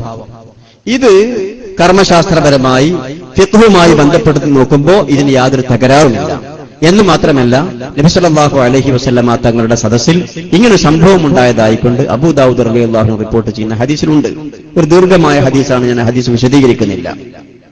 നബി സല്ലല്ലാഹു അലൈഹി വസല്ലമ തങ്ങൾക്ക് സമ്മാനമായിക്കൊണ്ട്, ഹദിയായിക്കൊണ്ട് ഒരു സഞ്ചിയിൽ കുറച്ച് കാരക്ക കൊണ്ടുവന്നപ്പോ നബി സല്ലല്ലാഹു അലൈഹി വസല്ലമ തങ്ങളുടെ അടുക്കൽ ഒരു സഹാബി അല്പം സഹായം ആവശ്യപ്പെട്ട് കൊണ്ടുവന്നിരുന്നു. ഒരുപാട് കടങ്ങളുണ്ട്, വീട്ടാൻ മാർഗമില്ല, എന്തെങ്കിലും തരണം നബി എന്ന് പറഞ്ഞുകൊണ്ട് നബിയോട് സങ്കടം പറഞ്ഞുകൊണ്ടുവന്നിരുന്നു. ആ സഹാബിയോട് നബി സല്ലല്ലാഹു അലൈഹി വസല്ലമ തങ്ങൾ നിനക്ക് എത്രയാണ് കടമുള്ളതെന്ന് അന്വേഷിച്ചു. അപ്പൊ ആ സഹാബി കടത്തിന്റെ കണക്ക് പറഞ്ഞു കൊടുത്തു. അപ്പൊ ആ സഹാബിയോട് ഒരു ഭാഗത്തിരിക്കാൻ വേണ്ടി പറഞ്ഞു. ശേഷമാണ് നബിയുടെ ഹദറത്തിലേക്ക്, മജ്ലിസിലേക്ക് മറ്റൊരു സഹാബി അല്പം കാരക്ക ഹദിയായി കൊണ്ടുവരുന്നത്. നബി സല്ലല്ലാഹു അലൈഹി വസല്ലമ തങ്ങൾ തീരുമാനിച്ചു, ഹദിയായിക്കൊണ്ട് കിട്ടിയിട്ടുള്ള ഈ കാരക്ക വിൽപ്പന നടത്തിക്കൊണ്ട് അതിന്റെ തുക ഈ സഹാബിക്ക് കൈമാറി സഹാബിയുടെ കടം വീട്ടാം. അങ്ങനെ നബി സല്ലല്ലാഹു അലൈഹി വസല്ലമ തങ്ങൾ ആരാണ് ഈ കാരക്ക വാങ്ങുന്നവരെന്ന് സഹാബിമാരോട്, ഒരു സഹാബി ഞാൻ ഇത്ര ദിർഹം തരാം എന്ന് പറഞ്ഞു. പോരാ, ആരാണ് അതിനേക്കാൾ കൂടുതൽ തരിക്കാൻ നബി തങ്ങൾ ചോദിച്ചു. മറ്റൊരു സഹാബി കൂടുതൽ തരാമെന്ന് പറഞ്ഞു. ഇങ്ങനെ 2-3 സഹാബിമാർ 2-3 തവണ നബി സല്ലല്ലാഹു അലൈഹി വസല്ലമ തങ്ങൾ ചോദിക്കുകയും മറ്റേ സഹാബിക്ക് ലഭിക്കേണ്ടുന്ന, കൊടുക്കേണ്ടുന്ന ആ സംഖ്യ എത്രയാണോ ആ ഉദ്ദേശിച്ച സംഖ്യ ആയപ്പോൾ നബി സല്ലല്ലാഹു അലൈഹി വസല്ലമ തങ്ങൾ ആ സഹാബിക്ക് അവസാനം പറഞ്ഞ സഹാബിക്ക് നൽകുകയും കൈമാറുകയും ചെയ്ത സംഭവം ബഹുമാനപ്പെട്ട അബൂ ദാവൂദ് റളിയല്ലാഹു അൻഹു റിപ്പോർട്ട് ചെയ്യുന്ന ഹദീസിലുണ്ട്. ഇതാണ് ലേലത്തിന്റെ സ്വഭാവം. ഇങ്ങനെയുള്ള ലേലം അംഗീകരിക്കപ്പെട്ടതാണ്. ചില സദസ്സുകളിൽ മറ്റൊരു രൂപത്തിലും ലേലം നടക്കുന്നതായിക്കൊണ്ട് ശ്രദ്ധയിൽപ്പെട്ടിട്ടുണ്ട്. ഒരു വസ്തു, ഒരു ബിസ്ക്കറ്റിന്റെ പാക്കറ്റ്, ഒരു പാക്കറ്റ് ബിസ്ക്കറ്റ് ആദ്യമായിക്കൊണ്ട് അതിന്റെ ഒരു സംഖ്യയായിക്കൊണ്ട് പറയുന്നു 10 രൂപ എന്ന് പറയുന്നു. ഇങ്ങനെ 10 രൂപ എന്ന് പറയുമ്പോൾ ആരാണ് 10 രൂപ എന്ന് പറഞ്ഞത് അയാൾ ഇവിടെ 10 രൂപ നൽകണം. പിന്നെ ഒരാൾ 15 എന്ന് പറഞ്ഞാൽ ആ 15 വീണ്ടും ഇവിടെ തരണം. അപ്പോൾ 25 രൂപയായി. പക്ഷേ ഈ 10 രൂപയുടെ തന്ന വ്യക്തിക്കോ 15 രൂപ തന്ന വ്യക്തിക്കോ ഈ വസ്തു കൊടുക്കുന്നില്ല. ഓരോരുത്തരും എത്രയാണോ സംഖ്യ പറയുന്നത് ആ സംഖ്യ ഇതിന്റെ ഉടമസ്ഥനെ ഏൽപ്പിക്കണം. എന്നിട്ട് അവസാനം ഏറ്റവും കൂടുതൽ സംഖ്യ ആര് പറഞ്ഞു അയാള് ആ സംഖ്യ പൂർണ്ണമായി കൊണ്ട് നൽകുന്നു. അദ്ദേഹത്തിന് ഈ സംഖ്യ ഈ വസ്തു കൊടുക്കുകയും ചെയ്യും. അതിനു മുമ്പ് ആരൊക്കെയാണോ വിളിച്ചത് ലേലം പങ്കെടുത്തത് അവരൊക്കെ അവർ ഉച്ചരിച്ച സംഖ്യ ഇവിടെ നൽകേണ്ടി വരികയും ചെയ്യും. ഈ ലേലം ഹറാമായ ലേലമാണ്. ഇതിന് ഫിഖ്ഹിന്റെ അംഗീകാരം.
നമസ്കാരത്തിൽ പങ്കെടുക്കാൻ നിർബന്ധമായും പള്ളിയിലെത്തും.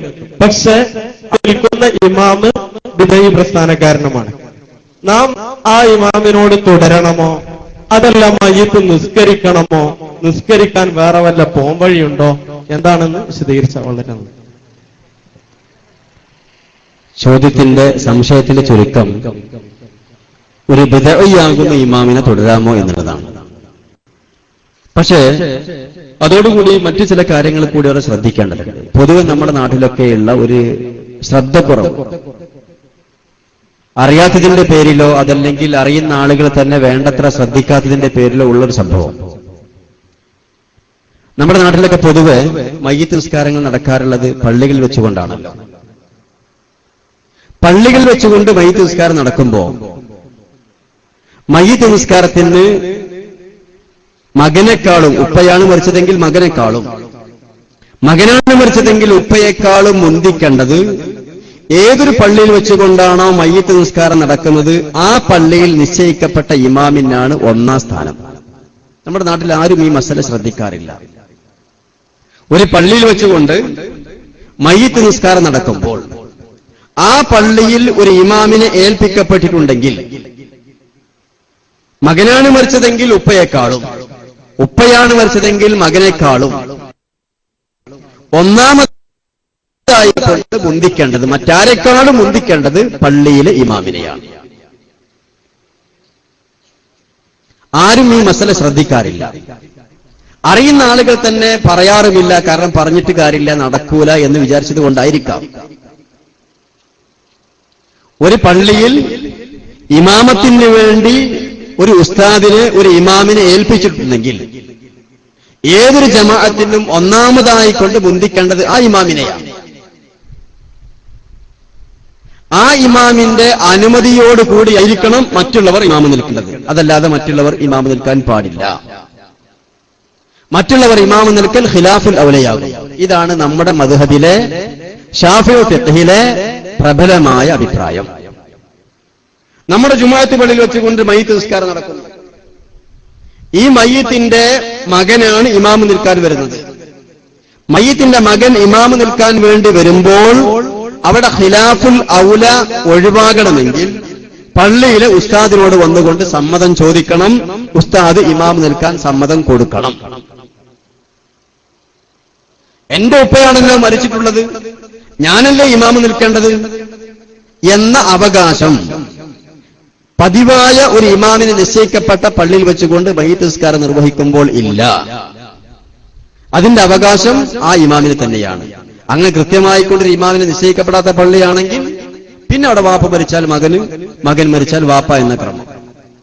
ഈ മസല മനസ്സിലായോ? ഇത് മനസ്സിലായോ നിങ്ങൾക്ക്? എന്നാൽ പല പള്ളികളിലും ഈ രീതി നടപ്പുണ്ട്. കാരണം ഉപ്പ മരിച്ചു, മയ്യിത്ത് നിസ്കാരത്തിന് ഇമാമ് നിൽക്കുന്നത് മകനാണ്.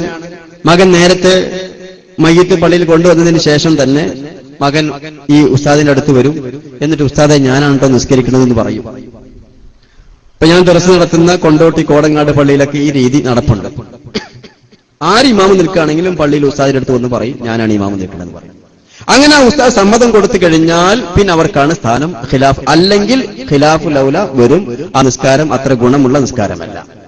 ഇതാണ് ഒന്നാമതായിക്കൊണ്ട് മനസ്സിലാക്കേണ്ടത്. ഇനി മയ്യിത്ത് നിസ്കാരമാണെങ്കിലും ഫർള് നിസ്കാരമാണെങ്കിലും സുന്നത്ത് നിസ്കാരമാണെങ്കിലും ഏത് ജമാഅത്തിലും മുബ്തദി ഇമാം നിൽക്കൽ അത് നമ്മെ സംബന്ധിച്ചിടത്തോളം പറ്റാത്ത പ്രവർത്തനമാണ്. അങ്ങനെയുള്ള ഇമാമിനെ തുടരൽ കറാഹത്താണ്. ജമാഅത്തിന്റെ കൂലി നഷ്ടപ്പെടും.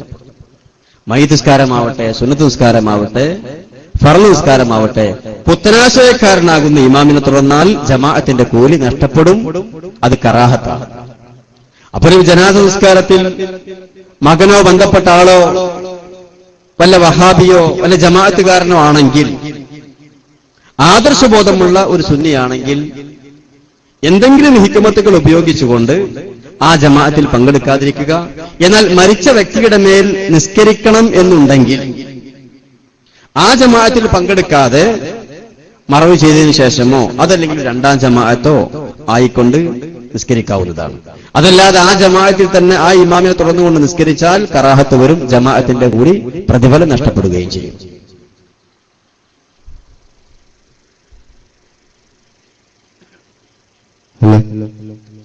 ഇന്ന് നമ്മുടെ നാട്ടില് ഒരാൾ മരിച്ചു കഴിഞ്ഞാല് 3, 7, 14 തേയിലയില് എന്ന് തുടങ്ങിയ കാര്യങ്ങൾ ചെയ്യുന്നത് നമുക്ക് കാണാം. അതിൽ ഇസ്ലാമിലെ വല്ല പിൻബലവും 7 നടത്തുക, അതുപോലെ തന്നെ 40 നടത്തുക. ഇതുകൊണ്ട് ഉദ്ദേശിക്കുന്നത് മരിച്ച വ്യക്തിക്ക് വേണ്ടി എന്തെങ്കിലും സൽക്കർമ്മങ്ങൾ ചെയ്തുകൊണ്ട് ഹദിയ ചെയ്യുക എന്നുള്ളതാണ്. ബഹുമാനപ്പെട്ട ഇമാം സയ്യൂത്തി റളിയല്ലാഹു അൻഹുവിന്റെ ഫതാവ സയ്യൂത്തിൽ വിശദീകരിക്കുന്നുണ്ട്. ഒരു മയ്യിത്തിന്റെ ഖബറടക്കം ചെയ്യപ്പെട്ട മറവ് ചെയ്യപ്പെട്ട ഒരു മയ്യിത്തിന് തന്നോടുള്ള ചോദ്യം, ഖബറിലുള്ള ചോദ്യം ഒന്നുകിൽ 7 ദിവസം വരെ നീണ്ടു നിൽക്കും, അതല്ലെങ്കിൽ 14 ദിവസം വരെ നീണ്ടു നിൽക്കും, അതുമല്ലെങ്കിൽ 40 ദിവസം വരെ നീണ്ടു നിൽക്കും. അപ്പൊ ഈ 40 ദിവസങ്ങളിലും ഈ മരിച്ച വ്യക്തിക്ക് വേണ്ടി എന്തെങ്കിലും സൽക്കർമ്മങ്ങൾ ചെയ്യുകയും ആ സൽക്കർമ്മത്തിന്റെ പ്രതിഫലം ഈ വ്യക്തിക്ക് ഹദിയ ചെയ്യുകയും ചെയ്യുക. ഇതാണ് നമ്മുടെ നാട്ടിലൊക്കെ പഴയ കാലം മുതൽക്ക് തന്നെ 7 കഴിക്കുക, 14 കഴിക്കുക, 40 കഴിക്കുക എന്നുള്ള ഈ രീതി നിലനിന്നു വരാൻ കാരണം ബഹുമാനപ്പെട്ട താബിഈ പണ്ഡിതനാകുന്ന താഊസ് റളിയല്ലാഹു അൻഹുവിനെ തൊട്ട് റിപ്പോർട്ട് ചെയ്യപ്പെടുന്ന ഒരു സംഭവവും ബഹുമാനപ്പെട്ട ഇമാം സയ്യൂത്തി റളിയല്ലാഹു അൻഹു അൽ ഹാവിൽ ഉദ്ധരിക്കുന്നുണ്ട്. ഇങ്ങനെ നമ്മുടെ ഇമാംമാർ ഇത് സംബന്ധമായിക്കൊണ്ട് കിതാബുകളിൽ ഹദീസിന്റെ അസറിന്റെ അടിസ്ഥാനത്തിൽ വിശദീകരിക്കുന്നുണ്ട്. ഞാൻ നേരത്തെ പറഞ്ഞതുപോലെ ഇതൊന്നും പഴയ കാലത്ത് അഭിപ്രായ വ്യത്യാസമുള്ള തർക്കമുള്ള വിഷയമല്ല. ഏതാനും വർഷങ്ങളായിക്കൊണ്ട് മാത്രം അഭിപ്രായ വ്യത്യാസമുള്ള ചില കാര്യങ്ങളിൽപ്പെട്ട വിഷയമാണിത്. ഞാൻ നേരത്തെ പറഞ്ഞല്ലോ KM മൗലവി ഫത്വകൾ. ഈ KM മൗലവി ഫത്വകൾ എന്ന ഈ പുസ്തകത്തിലും അദ്ദേഹം KM മൗലവി 7 കുറിച്ചും അതുപോലെ 40 കുറിച്ചും പറഞ്ഞിട്ടുണ്ട്. അതുകൊണ്ടൊക്കെ ഉദ്ദേശിക്കുന്നത് ഖുർആൻ ഓതുന്നു, അതുപോലെ തന്നെ ഭക്ഷണം വിതരണം ചെയ്യുന്നു, അതുപോലെയുള്ള സൽക്കർമ്മങ്ങൾ ചെയ്യുന്നു, അതിന്റെ പ്രതിഫലം ഈ മരിച്ച വ്യക്തിക്ക് വേണ്ടി ഹദിയ ചെയ്യുന്നു.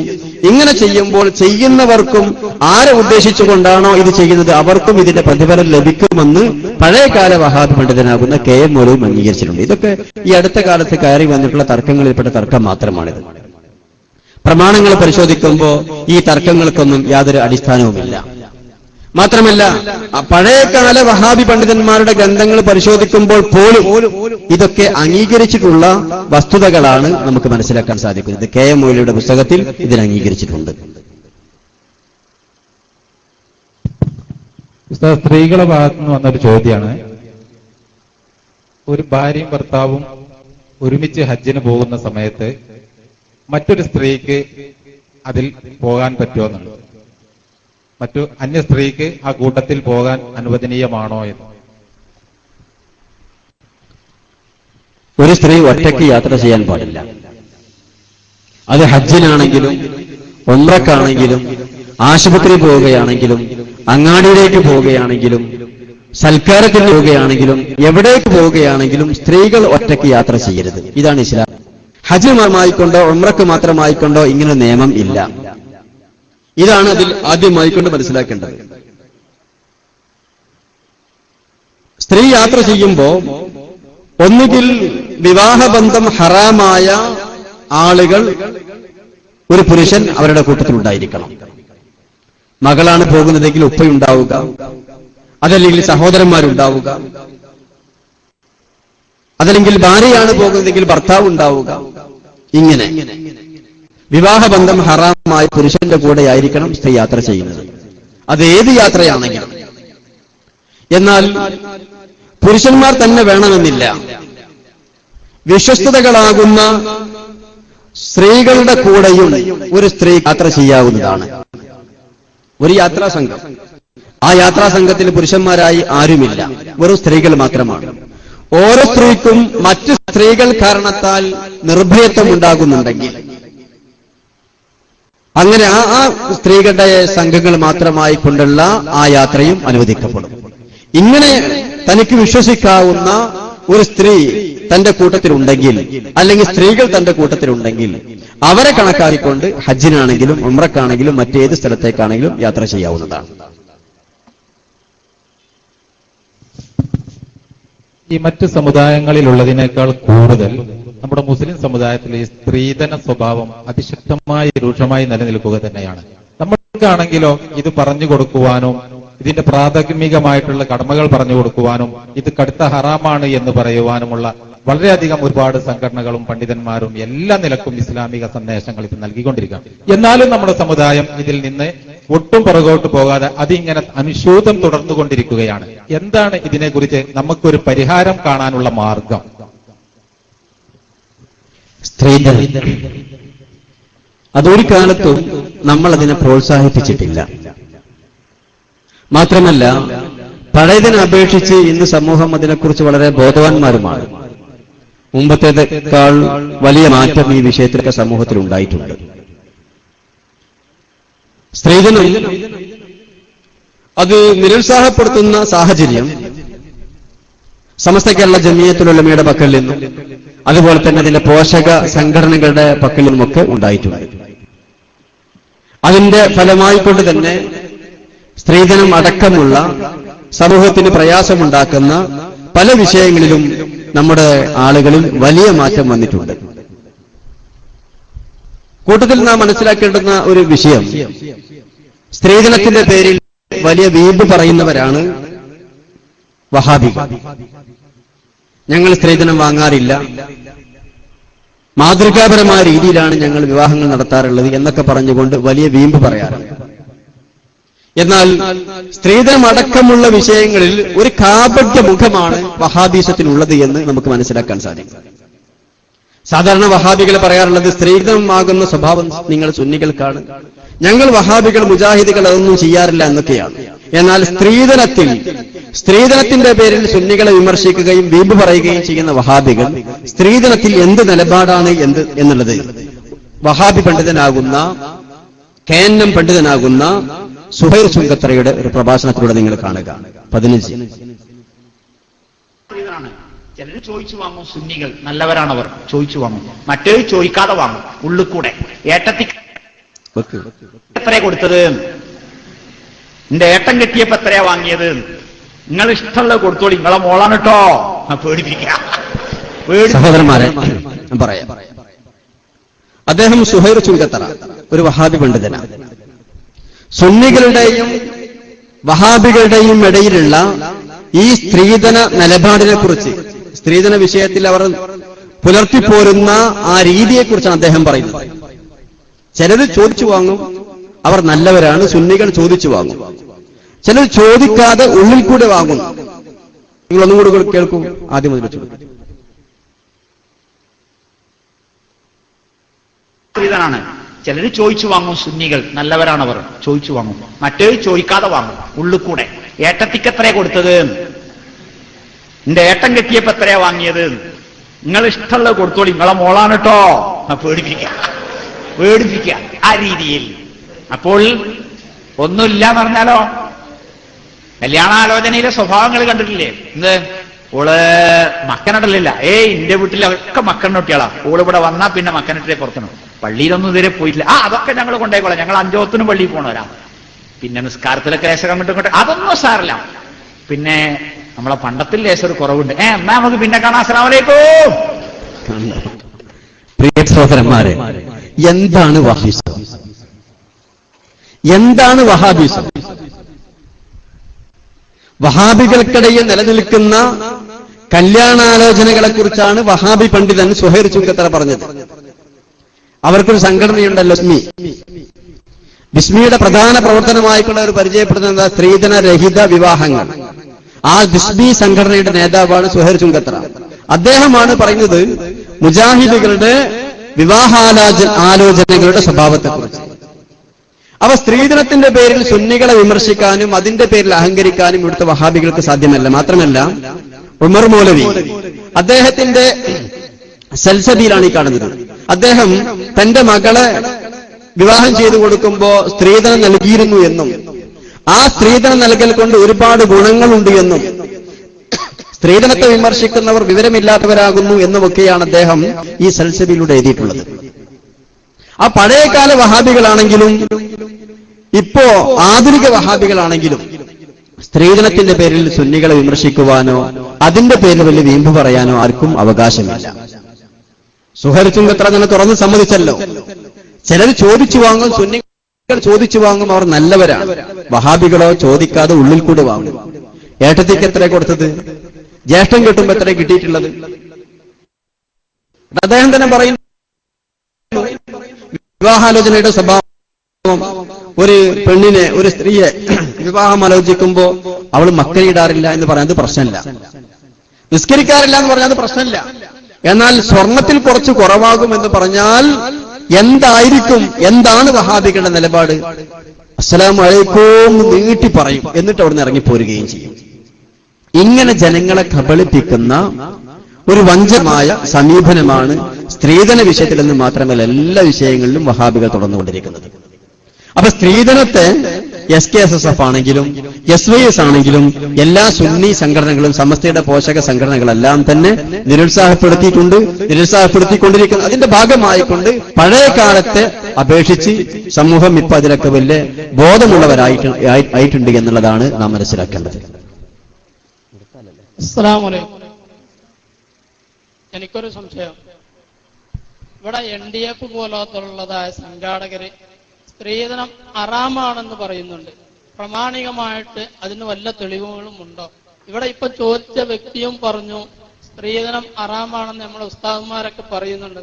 അതുപോലെ തന്നെയാണ് സത്യധാരന്റെ പുറത്ത് ഊർലിം പർദയുടെ ഒരു പരസ്യം കാണാം. ആ പരസ്യത്തിലുണ്ട് സ്ത്രീധനം ഹറാമാണ്, സ്ത്രീധനം വാങ്ങിയ കല്യാണം കഴിക്കുന്നതിന് നേതൃത്വം കൊടുക്കുന്ന പണ്ഡിതനാണെങ്കിലും ആരാണെങ്കിലും അവൻ കള്ളനാണെന്ന് വസാലി ഇമാം പറഞ്ഞിട്ടുണ്ട് എന്ന് പരസ്യത്തിന് സത്യധാരന്റെ പുറത്ത് പുറം ചട്ടയിലുള്ള പരസ്യത്തിൽ പലപ്പോഴും കണ്ടിട്ടുണ്ട്. അതിനെപ്പറ്റി ഉസ്താദ് ഒന്ന് പറഞ്ഞു തരണം. ഇമാം വസാലി റളിയല്ലാഹു അൻഹുവിന്റെ ഒരു വാക്കാണ് പരസ്യത്തിൽ ഉദ്ധരിച്ചിട്ടുള്ളത്. സ്ത്രീകളുടെ സമ്പത്ത് അന്വേഷിച്ചുകൊണ്ട്, സമ്പത്ത് ലക്ഷ്യം വെച്ചുകൊണ്ട് കല്യാണം അന്വേഷിക്കുന്നവർ കള്ളന്മാരാകുന്നു എന്ന് ഇമാം ഗസാലി റളിയല്ലാഹു അൻഹു പറഞ്ഞിട്ടുണ്ട്. ഒരു പുരുഷൻ വിവാഹം അന്വേഷിക്കുമ്പോൾ താൻ അന്വേഷിക്കുന്ന ആ പെണ്ണിന്, തന്റെ ഭാര്യയായിക്കൊണ്ട് വരാനിരിക്കുന്ന ആ സ്ത്രീക്ക് എത്ര കണ്ട് സമ്പത്തുണ്ട്? ഒരു ഭാര്യ എന്ന നിലക്ക് ഭർത്താവിന് ആ ഭാര്യയുടെ സമ്പത്ത് ലക്ഷ്യമാക്കിക്കൊണ്ട് അവളെ കല്യാണം കഴിക്കുമ്പോൾ അനന്തരമായിക്കൊണ്ട് അവളുടെ ഉപ്പ മരിച്ചാൽ അല്ലെങ്കിൽ അവൾ മരിച്ചാൽ തനിക്ക് ഒരുപാട് സമ്പത്ത് ലഭിക്കും എന്നിങ്ങനെ ഉപ്പയുടെ സ്വത്തിലോ അവളുടെ സ്വത്തിലോ കണ്ണുവെച്ചുകൊണ്ട് വിവാഹം അന്വേഷിക്കുക. ഇതിനെക്കുറിച്ചാണ് ഇമാം ഗസാലി റളിയല്ലാഹു അൻഹു ഹറാമാകുന്നു എന്ന് പറഞ്ഞിട്ടുള്ളത്. താൻ വിവാഹം അന്വേഷിക്കുന്ന ആ സ്ത്രീയുടെ ഉപ്പാക്ക് ഒരുപാട് സ്വത്തുണ്ട്. അപ്പോ തന്റെ അമ്മോശനായിക്കൊണ്ട് വരാനിരിക്കുന്ന ആ വ്യക്തി മരണപ്പെട്ടാൽ അമ്മോശന്റെ തന്റെ ഭാര്യാപിതാവിന്റെ ഓഹരി തന്റെ ഭാര്യയ്ക്ക് ലഭിക്കും. ആ ഓഹരി ഒരുപാട് സമ്പത്തുണ്ടാകും. അപ്പൊ തന്റെ ഭാര്യ എന്ന നിലക്ക് തനിക്കും അതിൽ ഇഷ്ടം പോലെ ഉപയോഗിക്കുവാനും ക്രയവിക്രയം ചെയ്യാനും സാധിക്കും. എന്നിങ്ങനെ ഭാര്യാപിതാവിന്റെ അനന്തര സ്വത്തിൽ കണ്ണുവെച്ചുകൊണ്ടോ അതല്ലെങ്കിൽ ഭാര്യയുടെ അനന്തര സ്വത്തിൽ കണ്ണുവെച്ചുകൊണ്ടോ വിവാഹം ആലോചിക്കുക, അന്വേഷിക്കുക. ഇങ്ങനെ ചെയ്യുന്നവർ പകൽക്കൊള്ളക്കാരാകുന്നു, അവർ കള്ളന്മാരാകുന്നു, കവർച്ചക്കാരാകുന്നു എന്ന് ഇമാം ഗസാലി റളിയല്ലാഹു അൻഹു പറഞ്ഞിട്ടുണ്ട്. ഇമാം ഗസാലി റളിയല്ലാഹു അൻഹുവിന്റെ ആ വാക്കിനെ ദുർവ്യാഖ്യാനം ചെയ്തുകൊണ്ടോ സന്ദർഭത്തിൽ നിന്ന് അടർത്തിയെടുത്തുകൊണ്ടോ ജമാഅത്തുകാരെ പോലെയുള്ള അതുപോലെ തന്നെ മറ്റ് ബിദ്അഈ സംഘടനക്കാരെല്ലാം തന്നെ ഇമാം ഗസാലി റളിയല്ലാഹു അൻഹു സ്ത്രീധനം ഹറാമാകുന്നു എന്ന് പറഞ്ഞിട്ടുണ്ട് എന്ന് പറഞ്ഞുകൊണ്ട് അവർ പറയാറുണ്ട്. ഇമാം ഗസാലി റളിയല്ലാഹു അൻഹു പറഞ്ഞിട്ടുള്ളത് ഈ സംഗതി അത് ഹറാമാകുന്നു, പാടില്ലാത്ത കാര്യമാകുന്നു എന്ന് എക്കാലത്ത് നമ്മുടെ ഉസ്താദുമാർ പറഞ്ഞിട്ടുണ്ട്. എന്നാൽ സ്ത്രീധനം ഒരു സ്ത്രീയുടെ ഉപ്പ തന്റെ മകളെ വിവാഹം ചെയ്യുന്ന തന്റെ മരുമകനായിക്കൊണ്ട് വരുന്ന ആ പുരുഷന് സമ്മാനമായിക്കൊണ്ട് എന്തെങ്കിലും നൽകുന്നെങ്കിൽ അതിന് ഹറാമാണെന്ന് പറഞ്ഞുകൊണ്ട് വിമർശിക്കാൻ പഴുതില്ല. തന്റെ മകളെ വിവാഹം ചെയ്യുന്ന തന്റെ മകളെ സംരക്ഷിക്കാൻ പോകുന്ന ആ തന്റെ മരുമകനായിക്കൊണ്ട് ആ പുരുഷന് സമ്മാനമായിക്കൊണ്ട് എന്തെങ്കിലും നൽകുന്നെങ്കിൽ അതിന് ഒരു നിലക്കും വിമർശിക്കാൻ പഴുതില്ല. എന്നാൽ ആളുകളെ പ്രയാസപ്പെടുത്തുന്ന രീതിയിൽ എനിക്ക് ഇത്ര കിട്ടണം, എനിക്ക് ഇത്ര പവൻ വേണം, ഇത്ര ലക്ഷം വേണം, എനിക്ക് കാറ് വേണം, മറ്റു സൗകര്യങ്ങളൊക്കെ വേണം എന്നിങ്ങനെ പറഞ്ഞുകൊണ്ട് വിലപേശിക്കൊണ്ട് ഒരു കച്ചവട രൂപ വിവാഹം ചെയ്യുക, ഇത് സാഹചര്യങ്ങൾക്കനുസരിച്ച് ഒരു പക്ഷേ കറാഹത്താകാം, അതല്ലെങ്കിൽ ഹറാമാകാം. എന്നാൽ ഇഷ്ടപ്പെട്ടുകൊണ്ട് ഒരു സ്ത്രീയുടെ ഉപ്പ തന്റെ മരുമകന് എന്തെങ്കിലും സമ്മാനമായിക്കൊണ്ട് നൽകുന്നെങ്കിൽ അതിനെ വിമർശിക്കാൻ പഴുതില്ല. നബി സല്ലല്ലാഹു അലൈഹി വസല്ലമ തങ്ങൾ ഫാത്തിമ റളിയല്ലാഹു അൻഹായെ നിക്കാഹ് ചെയ്തു കൊടുക്കുമ്പോ മരുമകനാകുന്ന അലി റളിയല്ലാഹു അൻഹുവിന് അങ്ങനെ സമ്മാനമായിക്കൊണ്ട് നൽകിയിട്ടുണ്ട്. എന്നാൽ പാവപ്പെട്ട കുടുംബങ്ങളെ പ്രയാസപ്പെടുത്തുന്ന രീതിയിൽ, പാവപ്പെട്ട സ്ത്രീകൾക്ക് വിവാഹം തന്നെ മുടങ്ങിപ്പോകുന്ന രീതിയിൽ ഇതിനൊരു ആചാരമാക്കി കൊണ്ടുവരികയും ഒരു വിലപേശുന്ന ഒരു കച്ചവട രൂപം ഉണ്ടാക്കുകയും ചെയ്യുക എന്നുള്ളത് തീർത്തും നിരുത്സാഹപ്പെടുത്തപ്പെടുന്ന സംഗതിയാണ്. ചില സന്ദർഭങ്ങൾ അത് കറാഹത്താകും, ചിലപ്പോൾ അത് ഹറാമ് തന്നെയാകും. ഇമാം ഗസാലി റളിയല്ലാഹു അൻഹു പറഞ്ഞിട്ടുള്ളത് ഭാര്യാപിതാവിന്റെ അനന്തര സ്വത്തിലോ ഭാര്യയുടെ അനന്തര സ്വത്തിലോ കണ്ണുവെച്ചുകൊണ്ട് വിവാഹം ചെയ്യുന്ന ആളുകളെ കുറിച്ചാണ്.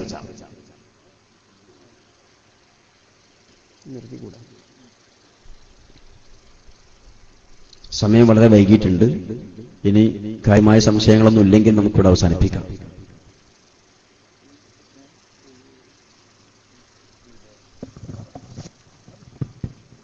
പെണ്ണുങ്ങളെ ഭാഗത്തുനിന്ന് രണ്ട് സംശയമുണ്ട്. കഴിഞ്ഞ കൊല്ലത്തെ നോമ്പ് നോറ്റുവിട്ടാൻ അസുഖം കാരണം കഴിഞ്ഞിട്ടില്ല. ആ നോമ്പ് ഈ കൊല്ലം നോറ്റുവിട്ടുമ്പോൾ ഒന്നാക്കി നോറ്റാൽ മതിയോ, അല്ലെങ്കിൽ അതിന്റെ ഇരട്ടി നോൽക്കണോ?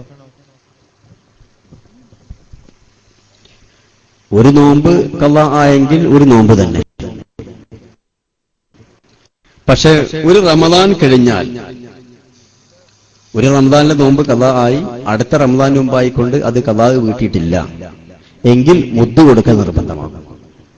ഒരു നോമ്പ് തന്നെയാണ് ഖളാ വീട്ടേണ്ടത്. ഒരു വർഷം അറിയുമ്പോൾ ഒരു മുദ്ദ്. അങ്ങനെ വർഷം എത്ര കണ്ട് മറിയുന്നു അതിനനുസരിച്ച് മുദ്ദുകളുടെ എണ്ണം വർദ്ധിക്കും. ഇതിലെങ്കിലും അവ്യക്തത സഹോദരിമാർക്കോ അതിൽ മറ്റാർക്കോ ആർക്കെങ്കിലും ഉണ്ടെങ്കിൽ നമ്മുടെ നാട്ടിലെ ഉസ്താദുമാരോട്, മദ്രസയിലെ ഉസ്താദുമാരോടോ നാട്ടിലുള്ള ഉസ്താദുമാരോട് ചോദിച്ചുകൊണ്ട് തീർക്കേണ്ടുന്ന ഒരു വിഷയമാണ്. ഒരു നോമ്പ് ഖളാ ആയെങ്കിൽ ഒരു നോമ്പ് തന്നെ. അത് ഒരു വർഷം മറിഞ്ഞാൽ ഒരു മുദ്ദ് കൊടുക്കണം. അങ്ങനെ എത്ര വർഷമാണോ മറിയുന്നത് അതിനനുസരിച്ചുകൊണ്ട് മുദ്ദുകൾ മടങ്ങി മടങ്ങി വരും. മറ്റൊന്നും കൂടിയുണ്ട്. നിസ്കാരത്തിൽ ആദ്യത്തെ അത്തഹിയ്യാത്തിൽ ഇരുന്നിട്ടില്ല എന്ന സംശയം വരുമ്പോൾ എന്താ ചെയ്യേണ്ടത്? നിസ്കാരത്തിൽ ആദ്യത്തെ അത്തഹിയ്യാത്തിൽ ഇരുന്നിട്ടില്ല എന്ന് സംശയം വരുമ്പോൾ എന്താണ് ചെയ്യേണ്ടത്? മൂന്നാമത്തെ റക്അത്തിൽ ഖിയാമിലേക്ക്, നൃത്തത്തിലേക്ക് എത്തിയതിനു ശേഷമാണെങ്കിൽ പിന്നെ അത്തഹിയ്യാത്തിലേക്ക് പോകാൻ പാടില്ല. അങ്ങനെ അത്തഹിയ്യാത്തിലേക്ക് മടങ്ങിയാൽ നിസ്കാരം ബാത്തിലാകും. നൃത്തത്തിലേക്ക് എത്തുന്നതിന് മുമ്പായിട്ടാണെങ്കിൽ അത്തഹിയ്യാത്തിലേക്ക് തന്നെ മടങ്ങാവുന്നതാണ്. നൃത്തത്തിലേക്ക് എത്തിയതിനു ശേഷമാണെങ്കിൽ അത്തഹിയ്യാത്തിലേക്ക് മടങ്ങരുത്. സലാം വീട്ടുന്നതിന് മുമ്പായിക്കൊണ്ട് സാധാരണ ചെയ്യുന്നത് പോലെ 2 സഹവിന്റെ സുജൂദുകൾ ചെയ്യുക.